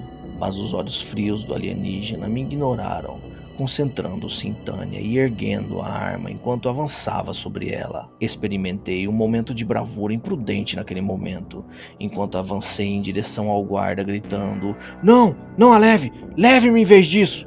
A reação do alienígena foi instantânea, pois ele me atingiu com sua lança. Uma dor aguda reverberou no meu crânio enquanto eu desabei no chão. Comigo, fora do caminho, o guarda alienígena continuou seu avanço sobre Tânia, que havia se protegido no canto mais distante da cela. Parecia inevitável que a fera a levasse, mas então o inferno começou. Houve uma explosão e toda a espaçonave tremeu, jogando todos nós pela cela como bonecos de pano indefeso. Isso inclui o guarda alienígena, que foi jogado pesadamente contra a parede. O alienígena não se levantou. Não sei se estava morto ou apenas inconsciente, mas de alguma maneira ficamos felizes pela nossa salvação inesperada. Naquele momento, todos nós voltamos a nossa atenção para a janela vigia, surpresos ao ver uma segunda nave voando pelo espaço. Uma nave prateada em forma de agulha que disparava enquanto acelerava em nossa direção, disparando mísseis através do vácuo.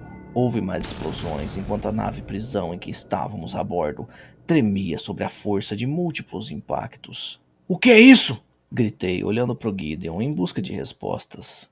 Pela primeira vez, nosso veterano pareceu tão surpreso e perplexo quanto nós. "Eu não faço ideia. Nunca vi uma nave como essa antes." Ele respondeu honestamente. Tânia trouxe-nos de volta à realidade, gritando: "Vamos logo! A gente precisa sair daqui!" Ela apontou para o corpo incapacitado do guarda alienígena e para a porta ainda aberta, oferecendo-nos uma fuga da cela. Tânia foi na frente e eu a segui. Gideon fez uma breve pausa, dando uma última olhada na prisão infernal antes de deixá-la para trás. Saímos e nos encontramos navegando por labirintos de corredores escuros enquanto as explosões continuavam a balançar a nave alienígena. Felizmente, nossas coleiras não transmitiram choque, um fato pelo qual todos ficamos gratos. Só conseguia presumir que as explosões interromperam o sinal. Gideon logo seguiu em frente, pois parecia conhecer o caminho. Ele nos levou para uma segunda sala, digitando um código para abrir a porta. O que encontramos lá dentro foi uma cena infernal dos meus piores pesadelos. Parecia que essa era a sala de tortura dos alienígenas, fedendo a morte, sangue e desinfetante. Vi prateleiras com lâminas primitivas e dispositivos cirúrgicos de alta tecnologia, que presumi terem sido projetados com o único propósito de infligir dor física. E à medida que avançamos pela sala horrível, vimos o que restava do pobre Max. Seu corpo preso em uma maca médica com os pulsos e tornozelos amarrados e o peito aberto para revelar a caixa torácica e os órgãos internos, enquanto seu rosto estava congelado em uma expressão sombria. Em seu semblante um grito silencioso que permanecia em seus lábios, uma lembrança arrepiante dos seus agonizantes momentos finais. "Meu Deus!" eu pensei enquanto olhava para seu cadáver mutilado, percebendo o quão sortudo fomos em evitar o mesmo destino. "Meu Deus, o que é aquilo?" Tânia gritou de repente, sua voz mais uma vez cheia de choque e desgosto. Olhei para a parede oposta da sala e testemunhei o puro horror. Lá, montadas em uma exibição macabra, estavam as cabeças decepadas de muitas vítimas dos alienígenas. A maioria era humana, mas também havia outras espécies, exóticas e desconhecidas aos meus olhos. Um parecia um tipo de criatura aquática, completa com guelras e escamas, enquanto o outro parecia um lobisomem, exceto que tinha 6 olhos. Ao todo havia cerca de uma dúzia de cabeças montadas na parede, mas isso nem era a pior coisa da exposição sádica.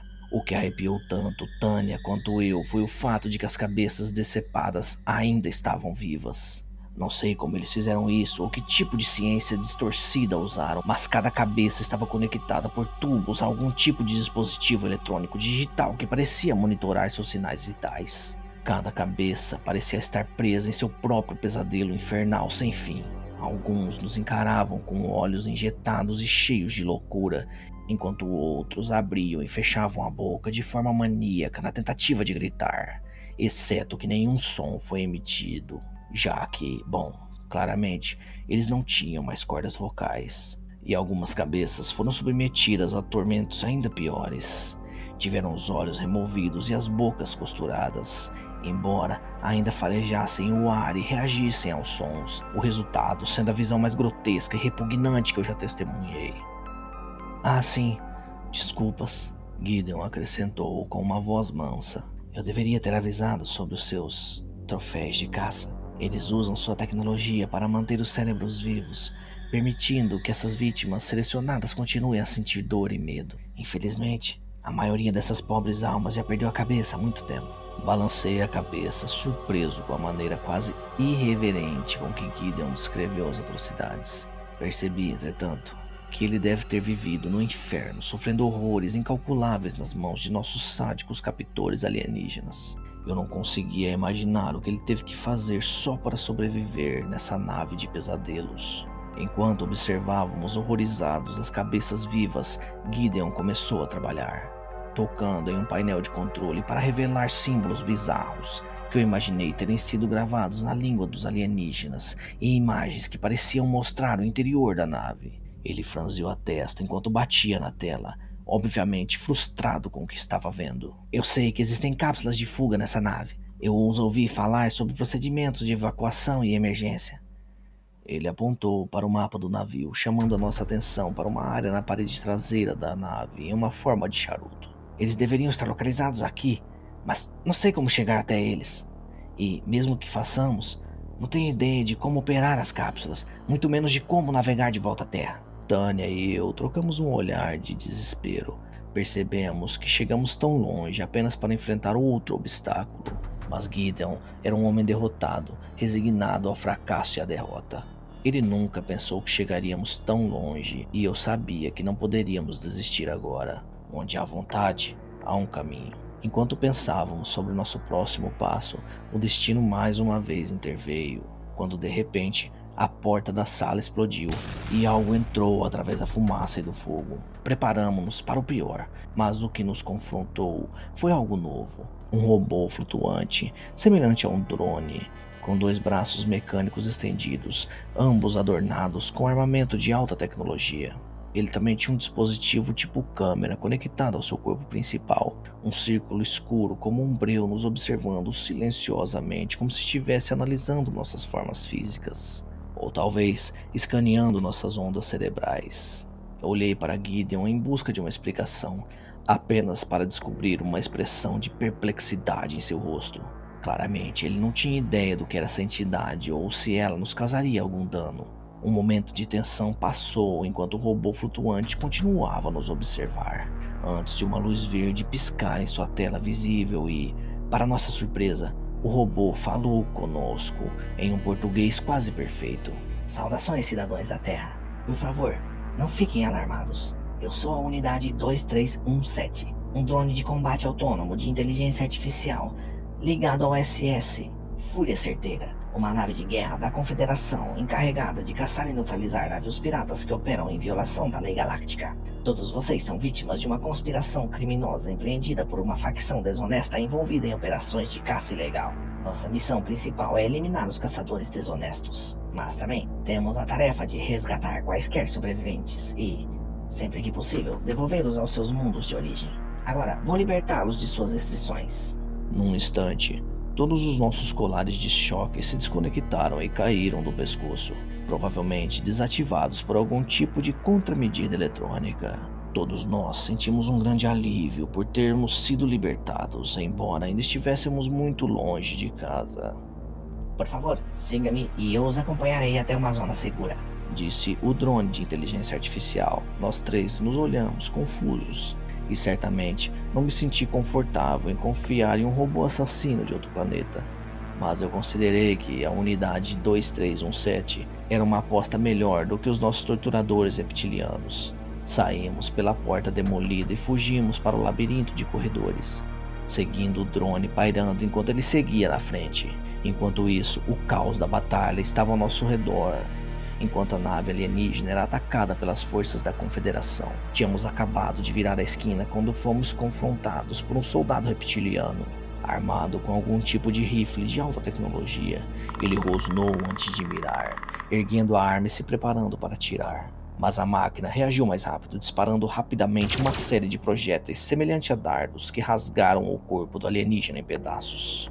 Caminhamos sobre o seu corpo e continuamos a nossa fuga, observando cenas de violência enquanto outros drones assassinos enfrentavam alienígenas reptilianos em combate mortal. A luta foi feroz, mas parecia claro que os drones estavam vencendo, à medida que nossos captores alienígenas eram gradualmente exterminados e a sua nave de tortura era invadida. Finalmente, chegamos ao que imaginei ser a parte traseira da nave, onde vimos uma fileira de portas circulares com símbolos estranhos escritos em cima delas e painéis de controles nas paredes metálicas ao lado delas. As cápsulas de fuga, nós conseguimos! Disse com seus olhos brilhando de esperança pela primeira vez desde que o conheci. Nosso salvador robótico estendeu o braço mecânico e começou a apertar botões no primeiro painel de controle. Destino, Terra. Localização, o continente sul-americano. Sua cápsula partirá em 2 minutos. Um momento depois, a porta se abriu, revelando o interior apertado, mas convidativo. Graças a Deus! Tânia disse alegremente. Por favor, prossiga para dentro. O robô instruiu. Tânia entrou sem hesitação e eu fui segui-la, parando apenas brevemente para olhar para trás, para o terceiro membro do nosso grupo. Para minha surpresa, vi que Gideon estava se afastando da porta. O que você está fazendo? Perguntei, sem entender. Sinto muito, meus amigos, mas não posso ir com vocês. É tarde demais para mim, entende? Das coisas que vi, o que tive que fazer para sobreviver. Não posso retornar à vida na Terra depois de tudo isso. Deve ter um preço. Havia lágrimas em seus olhos e eu podia dizer que a sua alma estava dolorida. Lutei para encontrar palavras para persuadi-lo, mas não houve tempo. De repente, um trio de guerreiros reptilianos avançou no corredor em nossa direção, atirando violentamente enquanto avançavam. Gideon gritou, empurrando-me fisicamente para dentro da cápsula e batendo a palma da mão nos controles para fechar a porta. Fui selado lá dentro antes de saber o que estava acontecendo, observando, impotente pela janela enquanto Gideon fugia e o androide 2317 lançava fogo de uma cobertura, enfrentando os atacantes em um combate mortal. A batalha foi intensa, mas breve, já que o drone robótico acabou sucumbindo aos tiros superiores, explodindo em uma bola de chama em direção a nós. Os alienígenas avançaram sobre nossa cápsula com armas em punhos e por um segundo temi que estivesse tudo perdido. Mas então, o contador chegou a 0 e nossa cápsula foi lançada. Uma enorme explosão de energia que nos impulsionou para o espaço a uma velocidade tremenda. Segurei firme e continuei olhando pela janela, vendo a nave reptiliana ficar cada vez menor. Observei vários pequenos objetos ejetados da nave, que devem ter sido mais drones de IA, escapando da nave condenada. E então, um momento depois, a nave do torturador explodiu de dentro para fora, sua forma dilacerada por chamas brancas enquanto o pesadelo terminou. Observei os destroços espalhando pelo espaço e derramei lágrimas por Gideon, acreditando que nunca teríamos escapado daquela armadilha mortal sem o conhecimento que ele nos transmitiu. Tânia, por outro lado, estava focada na visão à nossa frente, enquanto a cápsula se aproximava rapidamente da superfície da Terra. Olha, estamos indo para casa. Finalmente a gente conseguiu. Ela sorriu docemente para mim e por um momento eu compartilhei sua alegria.